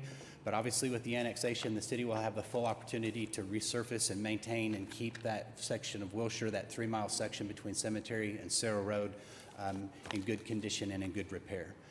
Item N2 is the final hearing for the annexation. If approved by the City Council today, it will be effective in 30 days, so becoming effective on July the 6th. There is one final item that you don't have on the agenda today. It'll be placed on next agenda. It is the final funding for the resurfacing project. So I just mentioned that today so that as you see the agenda for next meeting, that won't be a surprise. But with that, can answer any questions that you have on the two items. Just as a learning question, what happens when we decide to 4-lane that, if that ever happens? You know, it's going to just depend on growth, development, and traffic. Those are going to be things that we'll continue to monitor. It currently does not meet those minimum standards, but should at a time where it exceeds 10,000 cars a day, that is something that we would look at. And at that point then, if we were needing to acquire right-of-way, we would have to do that at that time as a part of the engineering analysis. But it is sufficient with the annexation to sustain the 2 lanes that are there today. Eric, I just want to thank you and all of your staff that have been working on this for as long as you have and continually pushing things forward for it. I'd also like to thank the city of Yukon's mayor and their council and how they've really come to the table and worked to get this agreement hashed out and beneficial for everybody involved on that. So thank you so much for all you guys do. You're welcome. I guess one question I would have, is there any thought, and this is your ward, to passing it with an emergency to make it effective immediately and not waiting 30 days? I thought about that, but I hadn't talked to anybody ahead of time. Can we just do that? No. It has to be listed on the agenda. I could ask, right? But Well, no, I mean, we didn't Yeah, notice that's it right. on the agenda to vote for Gotcha. emergency, sorry. Thank you. So I move for approval.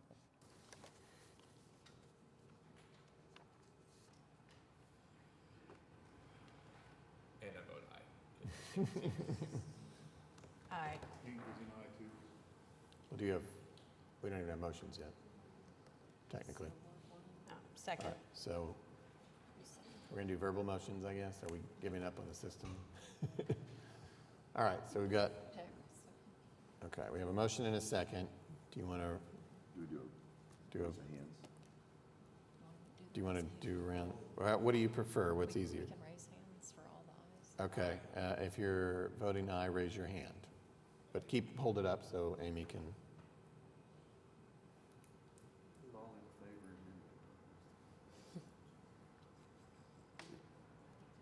You got everybody? Do you have all the ayes? Who's taking it? Okay. And now you ready for nays? Yes. Okay, if you're voting nay, raise your hand.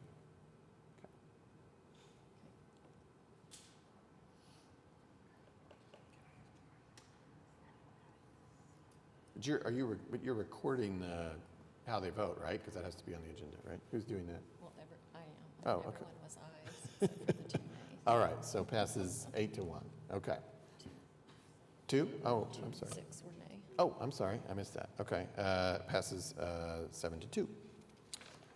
Okay, now we're on a related item, 11N2. This is the ordinance on final hearing, extending the corporate limits of the city of Oklahoma City and designating a portion of West Wilshire Boulevard, et cetera.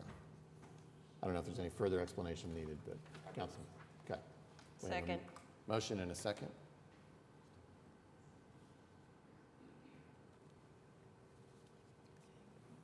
Okay, so if you wish to vote aye, raise your hand and hold it. Okay. Okay, if you wish to vote nay, raise your hand and hold it up. Okay, passes 7-2. All right, that brings us to 1101. This is the public hearing regarding the dilapidated structures here listed. except for the one previously struck. Amy, has anyone signed up to speak under this public hearing? They have not. They have not, and so we will advance to the resolution declaring that the structures are dilapidated. And that is O2, and system's still not responding. All right, is there a verbal motion to adopt the resolution at O2? So moved. Second. We have a motion and a second. If you wish to vote in favor, please raise your hand and hold it. Voting for O2. Okay, hands down. If you wish to vote no, please raise your hand. All right, passes unanimously. 11P1 is the public hearing regarding the unsecured structures here listed, except for those previously struck, which was most of the list. Has anyone signed up to speak, Amy? They have not. They have not, and so we will close the public hearing and advance to the resolution found at P2 declaring that structures are unsecured. Is there a verbal motion to adopt the resolution? So moved. Is there a second? We have a motion and a second. If you wish to vote aye, please raise your hand and hold it. Put your hands down. If you wish to vote no, please raise your hand. Motion carries unanimously. Okay, 11Q is the public hearing regarding the abandoned buildings here listed, except for those previously struck. Amy, has anyone signed up to speak? They have not.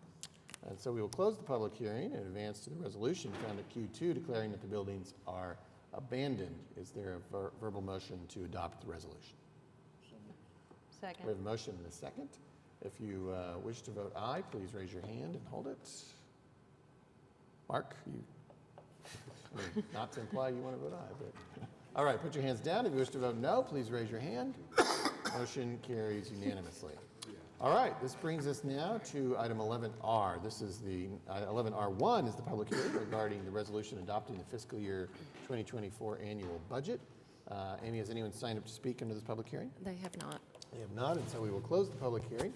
And now we are at the resolution found at R2 adopting the fiscal year 2024 annual budget. And I believe we have some remarks. Yes.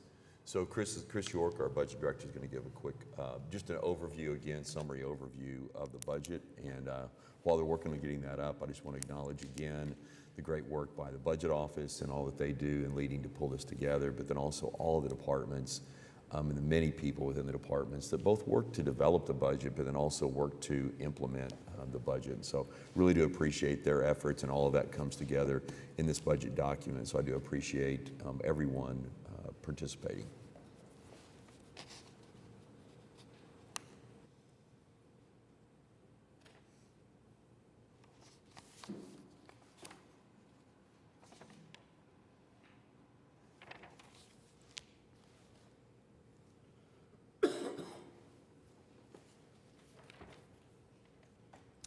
Sorry about the wait there. Christian York, Budget Director with the Finance Department.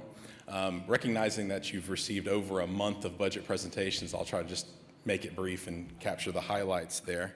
Go ahead. So I thought we'd start with the schedule that got us to this moment. And so Council received the budget proposal on May the 2nd, and then also received presentations from our public safety departments as well as public transportation. And that's also when we opened up our 20-day comment period and provided the public with our document out on okc.gov. On May 16th, we heard from Parks and Rec, Development Services and Planning. And then on May 30th, we heard from Public Works, Utilities and Airports. And that's also when we gave you the first batch of comments that we received. I believe there were 9 on that initial first look. We did leave the comment period open through this Sunday, and we've received an additional 32 through Sunday, and those have been provided to each of your emails. I also have hard copies for you if you'd like a copy of that. And that brings us today to June 6th, where we hope to seek approval for this year's current budget, or next year's budget, rather. Excellent. So when we look at the big picture, the overall budget increases 1.8% at $1,906 million. Zooming in on the general fund, it's up about 5.9% over the current budget year. And that's really related to the strong growth in sales tax we've seen in the current year. It's not really based on strong sales tax that we're expecting in the next year. We're being pretty cautious with that, and we're looking at about a 1% sales tax growth for next year. When we look at our other operating funds, they're up about 0.3% at $299 million, and that's going to include things like our airports, utilities, and stormwater drainage utility funds, as well as our fire and sales tax funds. Our non-operating funds stayed fairly flat at a 0.5% increase, and that's going to be our MAPS 3 sales tax, MAPS 4 program fund, and the capital improvements project fund. So when we look at positions, we were able to add, or propose to be add, 119 positions, getting us just over 5,100 authorized positions. That's about a 2.4% increase over the prior year.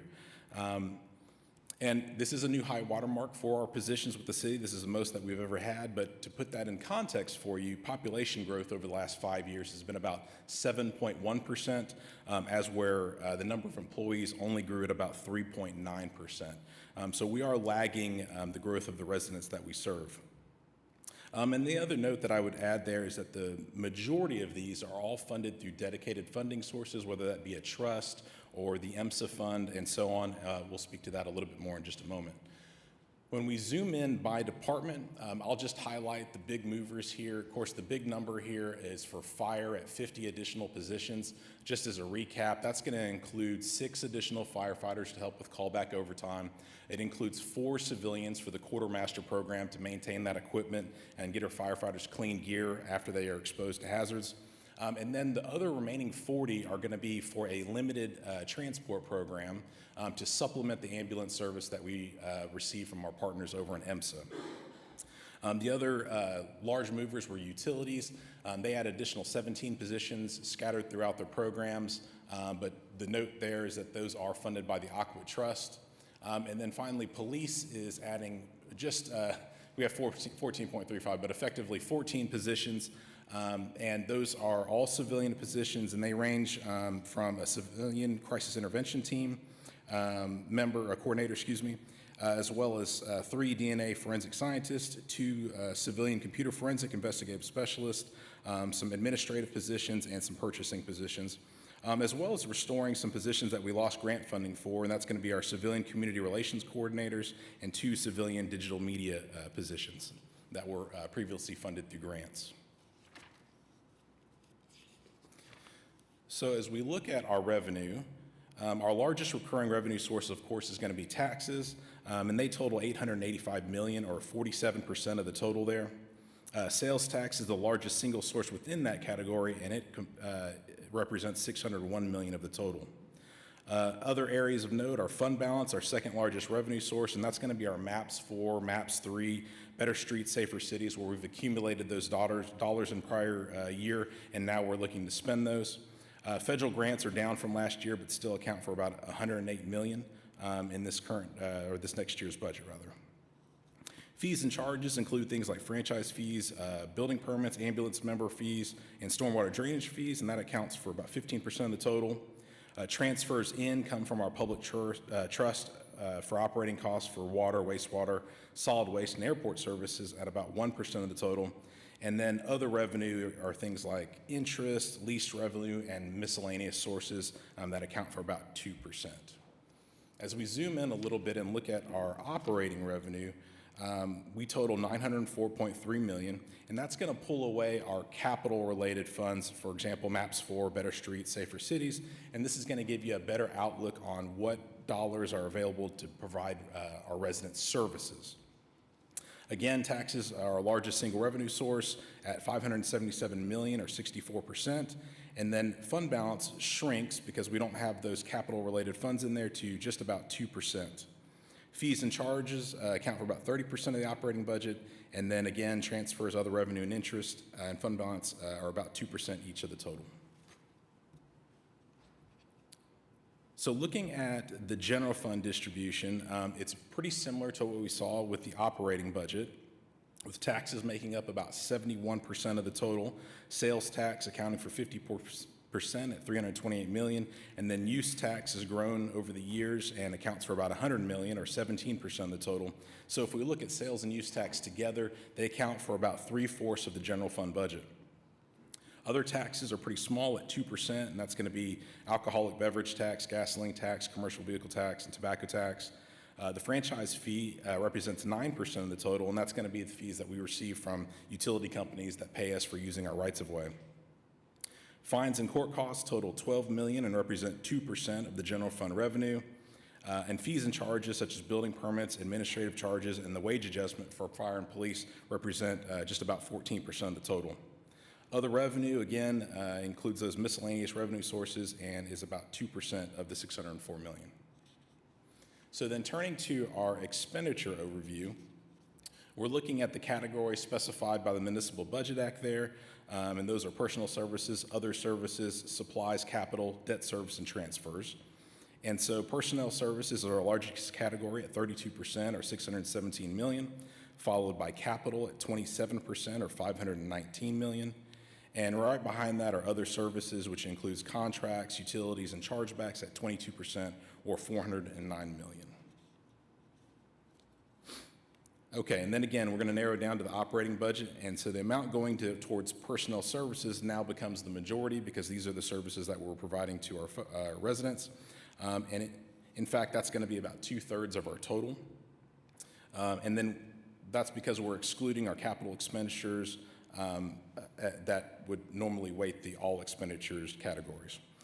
Personal services represents about $608 million when we get down there, followed by other services at $173 million, transfers at $82 million, and then supplies at $34 million, and capital at just $4.7 million. So then, again, looking down at the general fund expenditures, personnel services stays the largest portion of the pie there at 66%. Other services is at 27%, and that's going to include utilities, contracts for services, and payments to COTPA. Supplies, capital, and transfers are all fairly small at about 7%. And then when we look at the categories by which we're spending the funds, that gives you a better sense of where the dollars are going by purpose.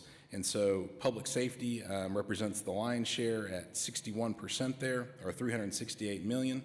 And then the other categories range between 8 and 20%. So that's going to be public services would be our next largest at 20% or $119 million. That's going to include public works, development services, and planning. Culture and rec there at 12% or $69 million is going to include the parks budget. It's also going to include our cost to operate things like the Paycom Center and the Oklahoma City Convention Center.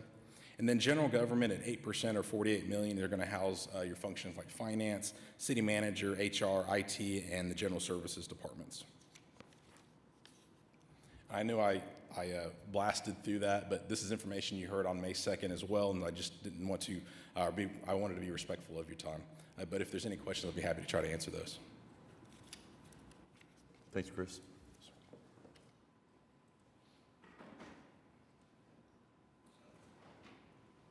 Okay. Anything else on the presentation? And any discussion or questions? Otherwise, we'll go through the laborious process of voting. Yes, go ahead. I do have just a few comments about why I will again be voting no on this year's budget. As I've said in years past, and it's very well-worn cliche that our budget, show me your budget and you'll show me your priorities. And each year for the last few years, as we've had initiatives to address public safety in a actually holistic way, the things that are those preventative, appropriate responses to community needs and community issues seem to be plodding along, if you will, as far as, oh, we're gonna, keep that set aside, reserve, but the energy, the attention and resource to really move those things forward seems to just sort of, like I said, kind of plod along, whereas with this real-time crime center investment, additional monies, as well as the 2 digital media positions, these are still just reactive responses to the problems that end up with activity that is deemed criminal.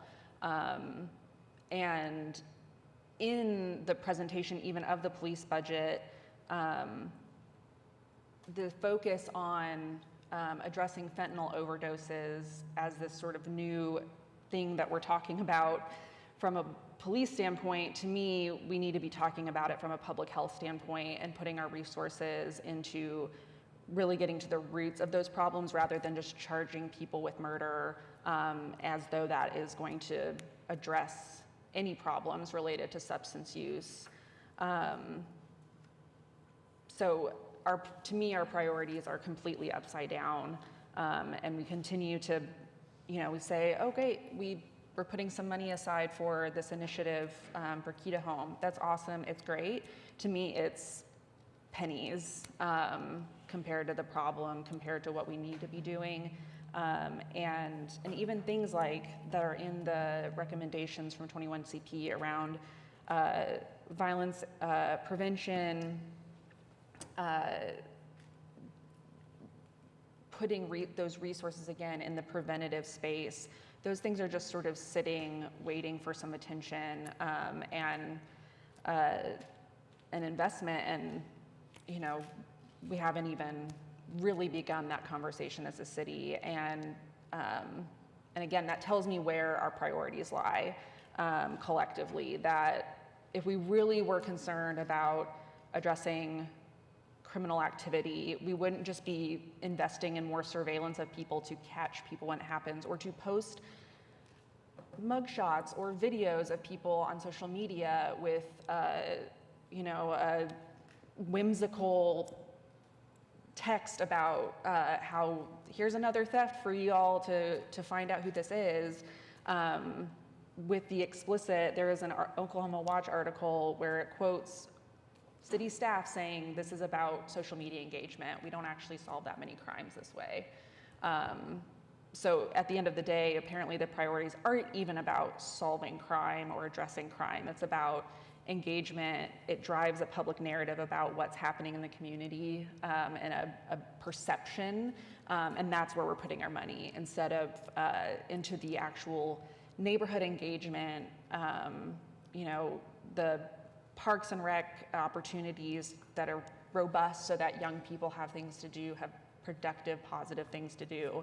And it just year after year, we're continuing to do the same thing and sort of, and I know people will say, well, why aren't you satisfied? We're doing X, Y, Z, and those things are good, and I don't disagree with that. But again, priorities. The priorities are upside down when we look at the budget as a whole, and I just can't support that until we really rethink and address our community issues in a robust and holistic way. Okay. Any other comments? Just a couple. Actually, one is a question, and I've asked City Manager Freeman this privately recently, but I wanted to ask it in public because it's a priority for me, which is to Councilor Hammond's remarks, the 21CP, we're on the 3rd year anniversary of George Floyd's murder, which means we're on the 3rd year anniversary of historic protests that we know from data, bigger than the civil rights movement. Somehow bigger. That's what we are living through. 2 years worth of work from residents. What's the summer? I mean, I think when it comes to those recommendations and homelessness, website that has all of those recommendations from 21CP, the implementation map that we've seen. When would residents expect that? I would start there. Yeah, so we're close on the website, getting that set up. I know there's a lot of work that's been done on that. The next steps, we're going to be looking at the advisory board, doing work on getting that established over the next few weeks. And then we'll have the crisis intervention committee that we're working on and getting that established. And then an RFP that we have drafted to go out for the civilian mental health response. So all of those things will be coming over the summer and into the early fall. So those are like next steps, next things that I think that we'll be seeing in actions. Okay. Second, on homelessness, I really want to take this time to thank Lindsay Cates, Sheila Farley, the officers who came with us to a condo meeting, Hemingway condo, 40th and Penn, because they're right there near I-44 in Penn. They had reached out to me, their council person, to come talk to them about homelessness. And I insisted I bring that team with me so that we could talk about the Key to Home strategy.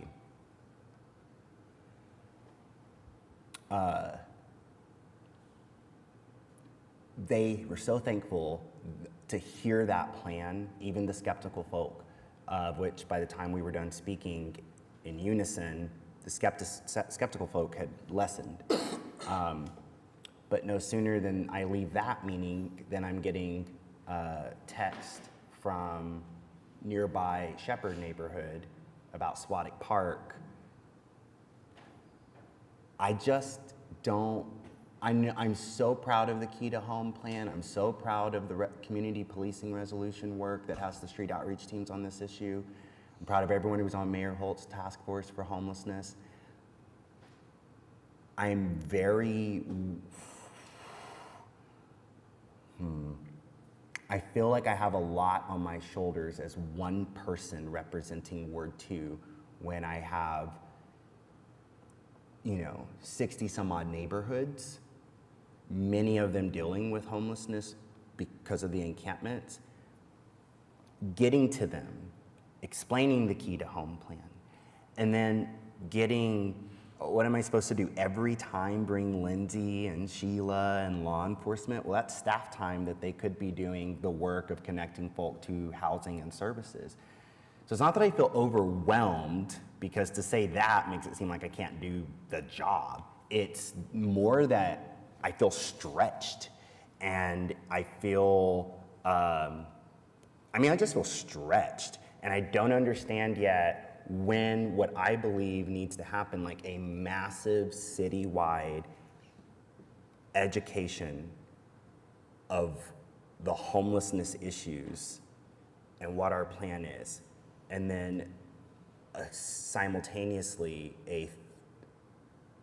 an education on the 3 years worth of work, historic work, that this community and this council have done to truly get to what Councilwoman is talking about in terms of getting to root causes that this city has never done, not once in its history, not once.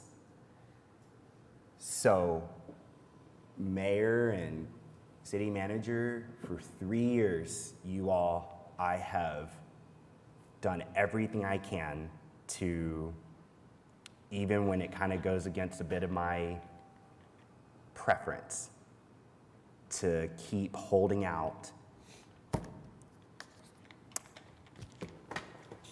Like, I don't know, at some point, and the only thing that's making me vote this time for it is truly that what you just said, that this summer, and then the fact that I have been on COPPA since 2015, this represents 8 years of me working toward BRT, and this budget includes that funding. So I know you can count, and I know you have a majority, but there are people in Ward 2 who are just, so homelessness education plan for the whole city and the 21 CP 39 recommendations, all of our people need to know this. All 700,000 people need to know this, not just the adults. The kids need to know this. Am I asking too much? I'm asking a lot, but am I asking too much? Yeah, it is going to be a big challenge. I know we've got a communications plan on the homelessness program. We roll out Key to Home. So we got an education plan on that. We got an education plan that we're working through with the initiatives, the law enforcement initiatives. So on all of those, getting to 700,000 people is a real challenge. So we're going to do our best to get the message out and get the word out and make sure that we're communicating. On the homelessness education part, so I understand the timeline on what we said about 21CP, what is the timeline education-wise? We have churches who are chomping at the bit to participate with us in this work that their sacred texts tell them they should be doing. When is that outreach? I keep having conversations here and there with staff that are encouraging, but it just feels incoherent, ultimately, the narrative of where we're heading on this. Like, when is that going to happen? Yeah, we're working on it now, and I don't know that we've got actually a timeline of when we'll roll it out, because we're starting the program July 1. You know, we've had challenges, you and I had talked about, we've had challenges with our civilian homeless outreach of getting the staffing in, so that's a real challenge for us. But we're going to roll the program out. As we roll the program out, we want the communications to be going out. So I'll get you some information on what we think the timeline will be on the actual outreach and the communication.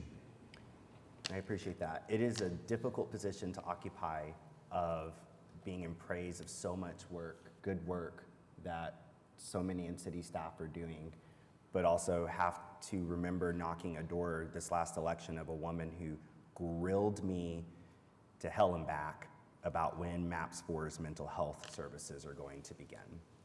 And this is a supporter of mine and a supporter of MAPS. So and she said she'd never vote for another one again until I walked her through everything. Like that, this is not about me, it's about trying to like make sure I'm protecting the institution known as the City of OKC, so that our reputation is good going into the 3 major elections we're having over the next 3 or 4 years. So just want to make sure you all understand why I'm saying what I'm saying. So I appreciate the updates coming soon. So thanks. Well, I'll give my few comments. As I look at what we look at as far as our use tax, the revenue of $100 million for the general fund and the 5.9%, my concern with what we are looking at as far as programs and the lack of being able to support our ward specifically in ways that we could do better. I don't understand. I know last year I asked for this too, and it was kind of hush as far as no more conversation about it, but for us to have a fund where each ward would be able to prioritize at least a couple of things that are pressing to our residents, because every year there's something different that's not on the capital improvement plan, that's not on the GO bond list, that is adherent in of the utmost importance, depending on where you're located for our community. So not having those kind of line items, again, disappointed in not being taken seriously, if you will, or having that full type of discussion. Another concern, as I talked about, yes, I understand. I also understand there are some good things that will be happening within the ward. But one of the things that we still continually ask for the last couple years, which were from other council members and some that are a little, that I probably would not have asked these questions, in my opinion, but wanting to understand how can we fund some programs a little better, and we still haven't been able to do that. So I would like to express, it's clear that some of our priorities are not in the eye or interest of where our residents have asked for us to prioritize certain things that are within our communities and within our wards, for me specifically. And I just take you to two conversations. Last month, went to a community meeting in Spencer, and I had a gentleman come up to me at the end and tell me about the lack of presence, and also how when there was a presence of police, how nonchalant that presence was when they did come about an hour and a half later. And then another incident this weekend where I had residents talk to me about how they continuously call and ask for assistance, and we have officers that are within the area and still won't stop to assist them. and/or will sit and wait about 45 minutes until they resolve or look at or decide to say something about issues.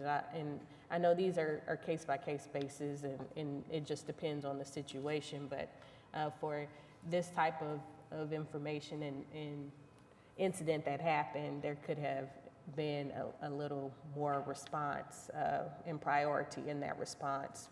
But that's neither here nor there. I think, again, as we continue to work through what's happening within our communities, we have to prioritize what our concerns have been and what they will continue to be. And I am concerned about this budget this year for some of those asks as far as that I've been asking for that I still have not been able to receive a response for.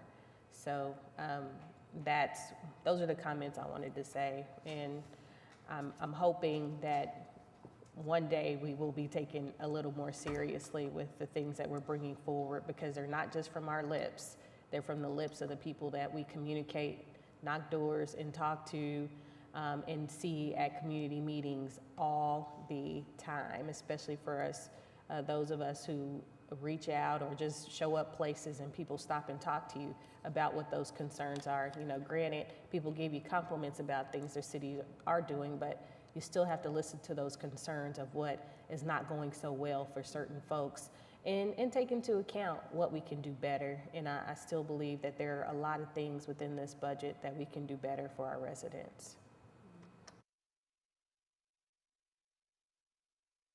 Okay, any other discussion? All right, we could. All right, so we might do the verbal, okay.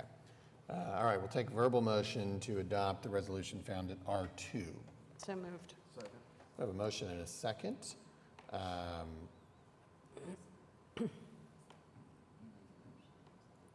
What's that? Oh, yeah, I think it was, who was the motion second? Yeah, 3 and 4. Okay, we'll do that. You want to do the hands? Yes. Okay, all right. So this is, raise your hand if you're voting in favor of R2. Okay, and raise your hand if you're voting opposed. All right, passes 7-2. Thank you to everybody. I know it's a lot of work and it's like a year-round effort. No, I do appreciate everyone's work on this and appreciate the council's support. And I know there's concerns in different areas, but I really appreciate Chris's leadership and his team and all of the departments that participate in this. So it's a work of everyone getting involved. Thank you. Okay, now we advance to S1. This is the public hearing regarding the fire sales tax appropriations. Has anybody signed up to speak? No, they haven't. They have not. And so S2 is the resolution to be introduced and set for final hearing on June 20th regarding fire sales tax appropriations. And I believe there is a short presentation. Yes. So on S and on T, we've got a brief presentation. Both of these, this is the police sales tax fund, fire sales tax fund, to align those funds with the budget that's been approved. And so I'll let Chris run us through these projects that are included in these specific funds.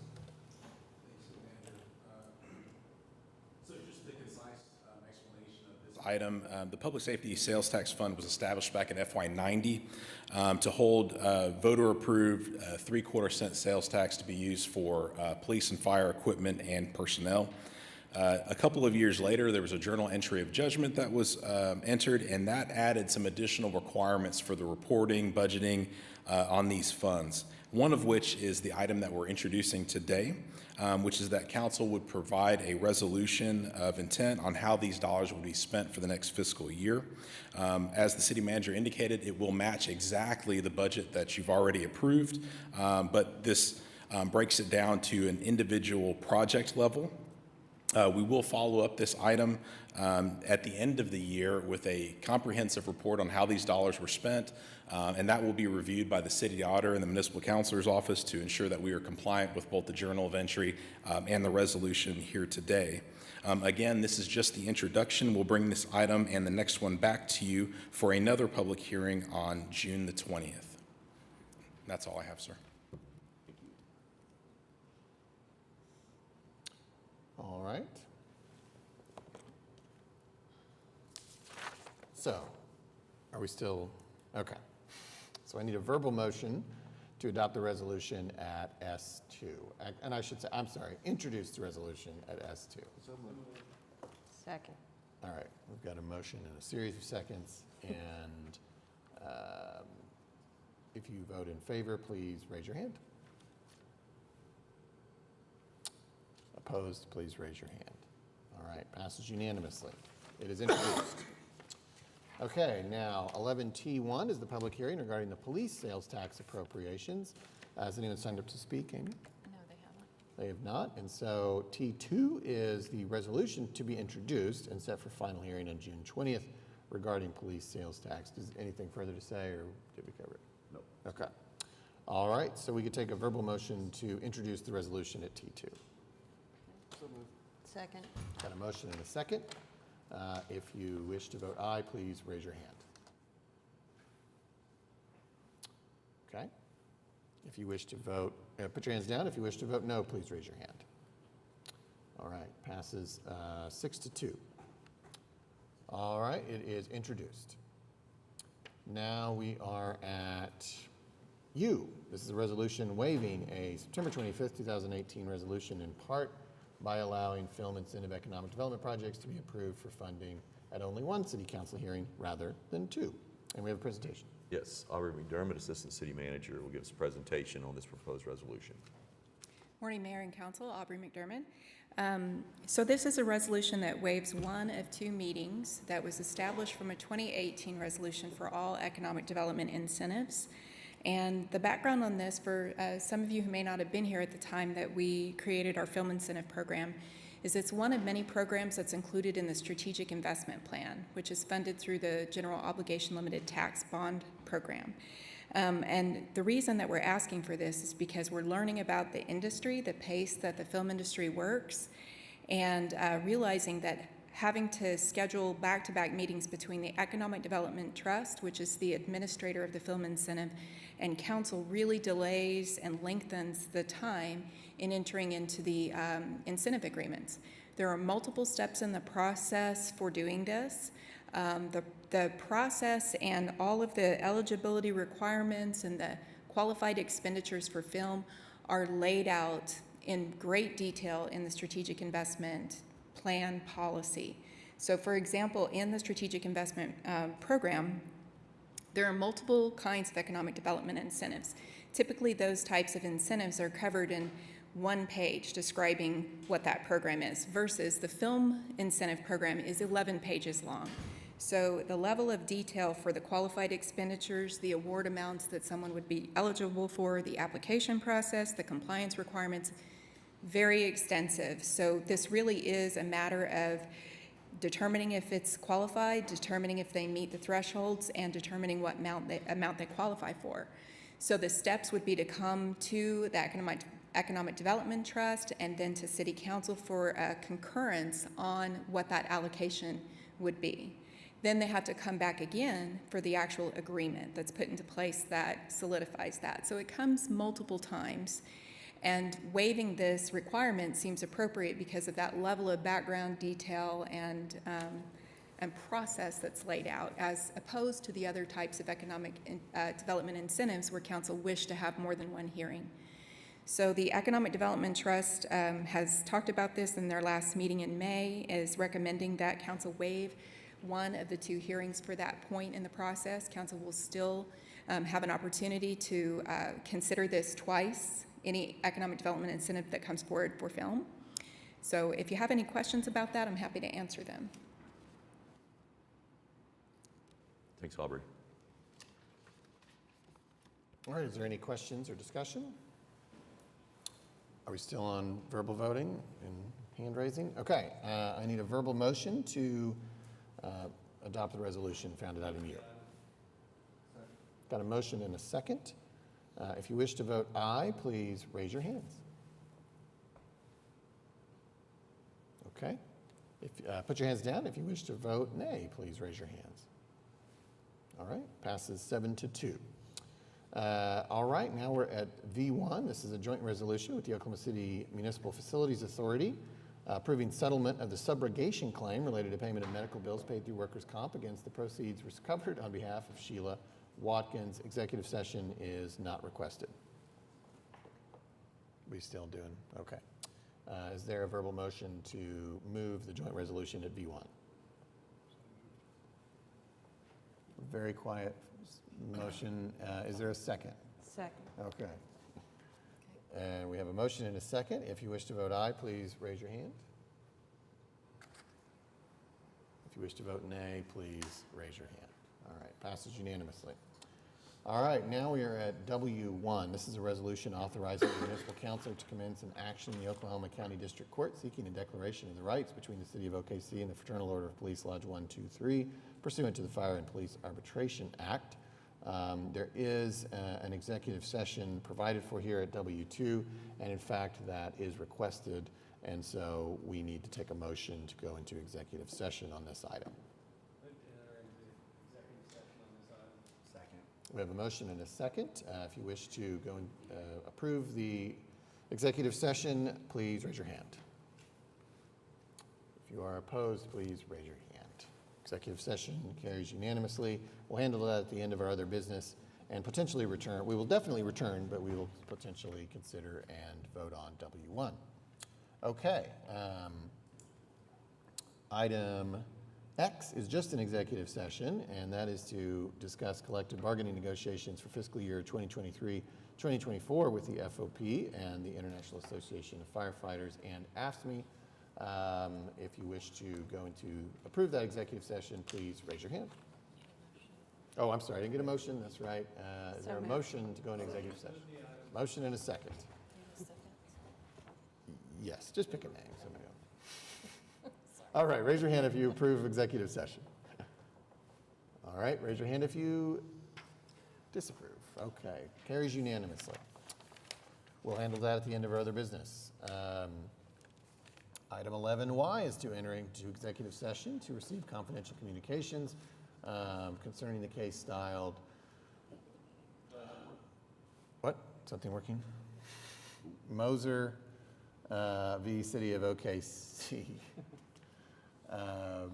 We do need to, this is only an executive session. Is there a motion to go into executive session on item 11Y? Motion in a second.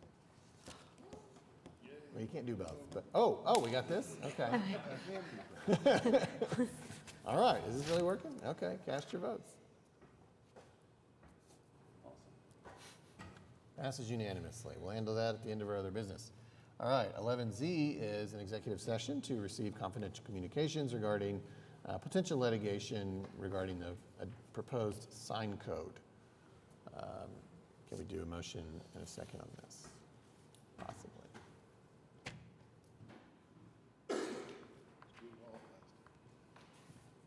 There we go. Motion in a second. Cast your votes.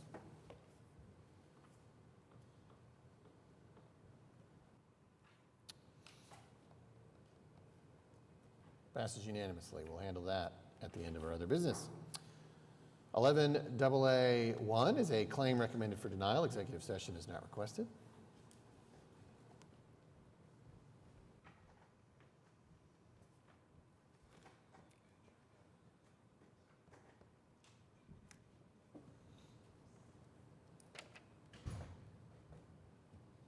We have a motion and a second. Cast your votes.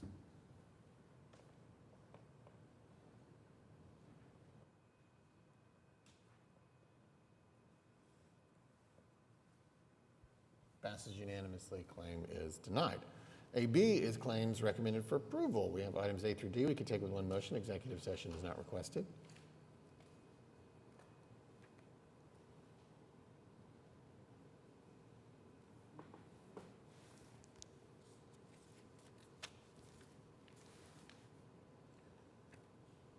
So moved. Is there a second? Okay, we've got a motion and a second. If you wish to approve the claims, please. Okay, raise your hand. And if you wish to deny, raise your hand. Motion carries unanimously. Okay, we are mostly done with voting. We will have one potential vote after executive session. But now we're at item 12, comments from council. Ward 1. None today, sir, thank you. Okay, Ward 2, No, thank you. Ward 3, Ward 4, Ward 5. I just want to thank Councilman Cooper for the tour of Sisu. All right, Ward 6. Yeah, I just first want to say happy Pride Month. And specifically, I know there will be lots of events happening throughout the month, but specifically this Friday is Pride on the Plaza. And I just love that one of our local districts that isn't on, the 39th Strip where the historic LGBT district has embraced the opportunity to celebrate, and they'll have, they came a few weeks ago to get their revocable permit approved, but just want to invite everyone to come out. It's a really fun, really well-attended event, so be ready for crowds, but it's a great opportunity to have different opportunities to celebrate Pride throughout the month in different parts of the city. So just invite everyone to come out to Plaza District. I believe it starts at 6 or so on Friday night. So hope to see y'all there. Thank you, Ward 7. Yes, I shouldn't have to co-sign that, but I will say it's fun, and I took my mom, and she had just as much fun, not on one of the last few that they had. So I also wanted to say Happy Pride. That was also on my list. And if you did not know, June is also noted as Black Music Month. It's been historically acknowledged for quite some time. I can't remember the actual year, but this is just in my radio days.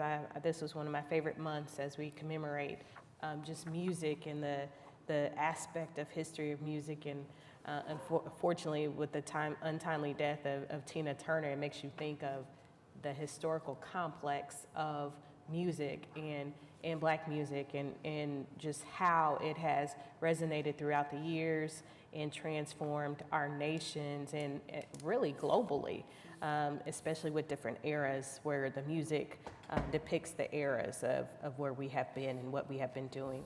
I know that we did have a Pride Parade on Sunday, so I usually am able to attend, so very unfortunate that I didn't get to attend, but where I was, I wanted to say congratulations to Reverend Terry Buxton and to his family because I was there at the installation for his pastorship at the Emmanuel Baptist Church within our community. He grew up in the church and had left the city for some time and came back, and now he's a pastor of the same church where he was married. So it's a full circle for us to experience the joy of now having a new pastor within our community that's from the community that he represents. Also, this past Saturday, we kicked off our Northeast Farmers Market.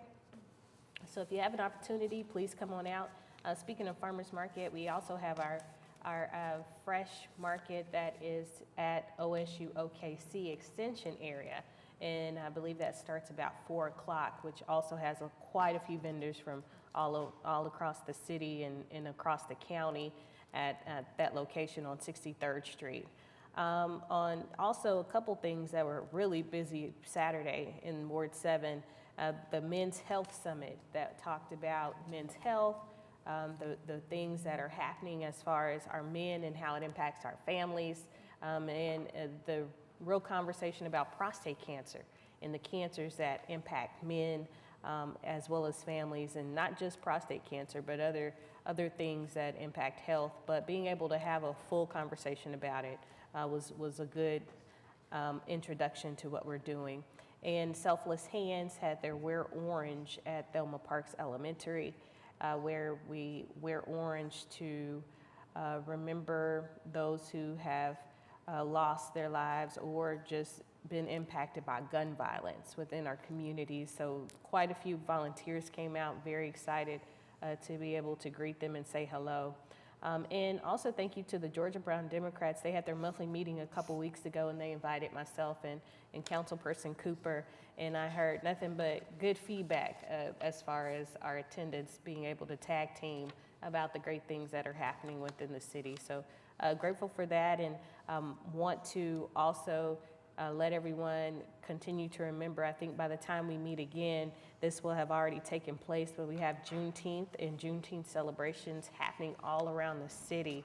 And now you see some of our neighboring cities that will be embarking upon their inaugural Juneteenth event. So I hope we'll all find something in ways to commemorate this new holiday that hasn't been new for a lot of us, but for us to acknowledge and understand why we commemorate Juneteenth. Thank you.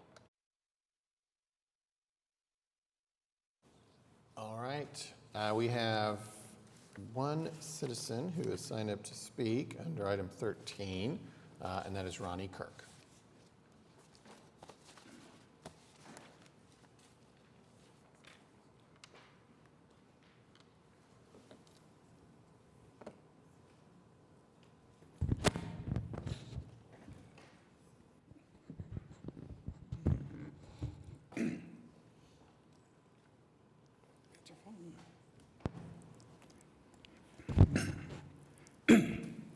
My name is Ronnie Kirk.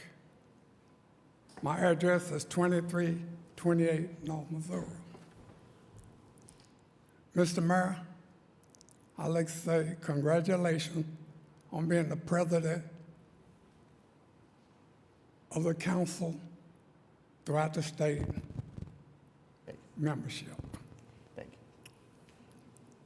you. The city has really grown. It's beautiful. All over town. North side, east side, west side, south side. It's beautiful. But the effects of marijuana on your system. I take 30 pills a day. 15 in the morning, 15 in the afternoon. That afternoon, I bought me an Almond Joy. The coconuts in that Almond Joy had me vomiting, in pain. So nobody's took a study on what marijuana does to the body. You know, and I'm not a prejudiced man. In my family, we have Mexicans, Koreans, Japanese, blacks, and whites. Stella Kirk was black. This is her granddaughter. Deborah Kirk, she passed several years ago. That was my wife.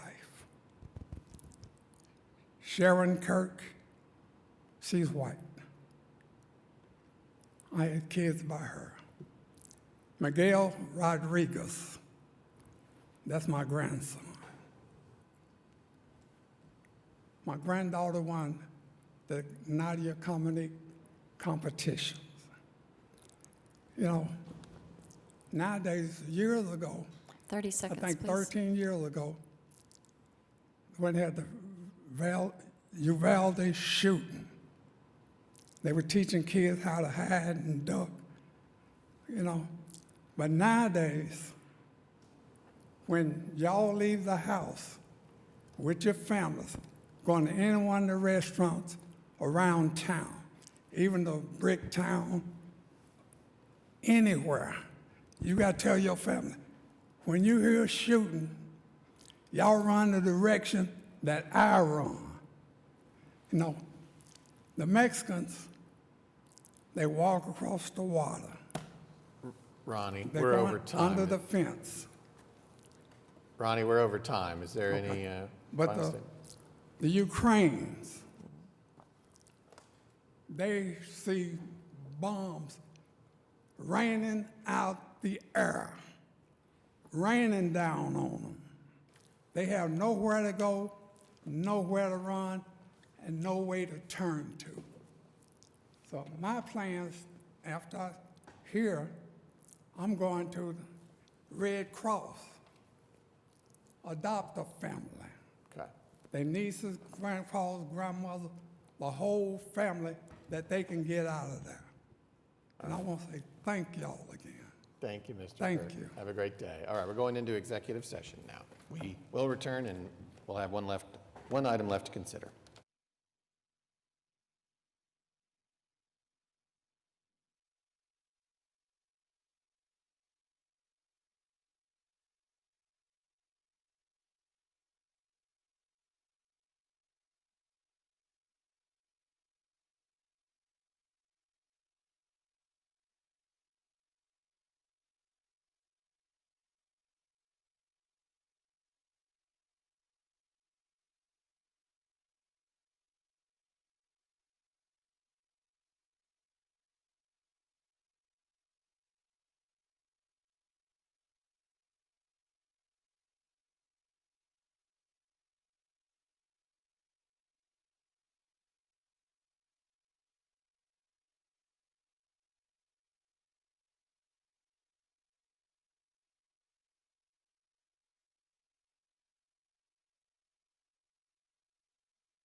Okay, we now will return to the resolution at 11W1, authorizing the municipal council to commence an action in the Oklahoma County District Court seeking a declaration of the rights between the city of OKC and the Fraternal Order of Police Lodge 123 pursuant to the Fire and Police Arbitration Act. Are we where we can do? Okay, we'll give it a shot at doing a vote using the system. All right, we have a motion and a second. Cast your votes. I vote aye. Yeah, it was Peck voting aye. Stonesilver's not here. Okay, passes unanimously. That concludes our business, which means we are at item 14, adjournment, and we are adjourned.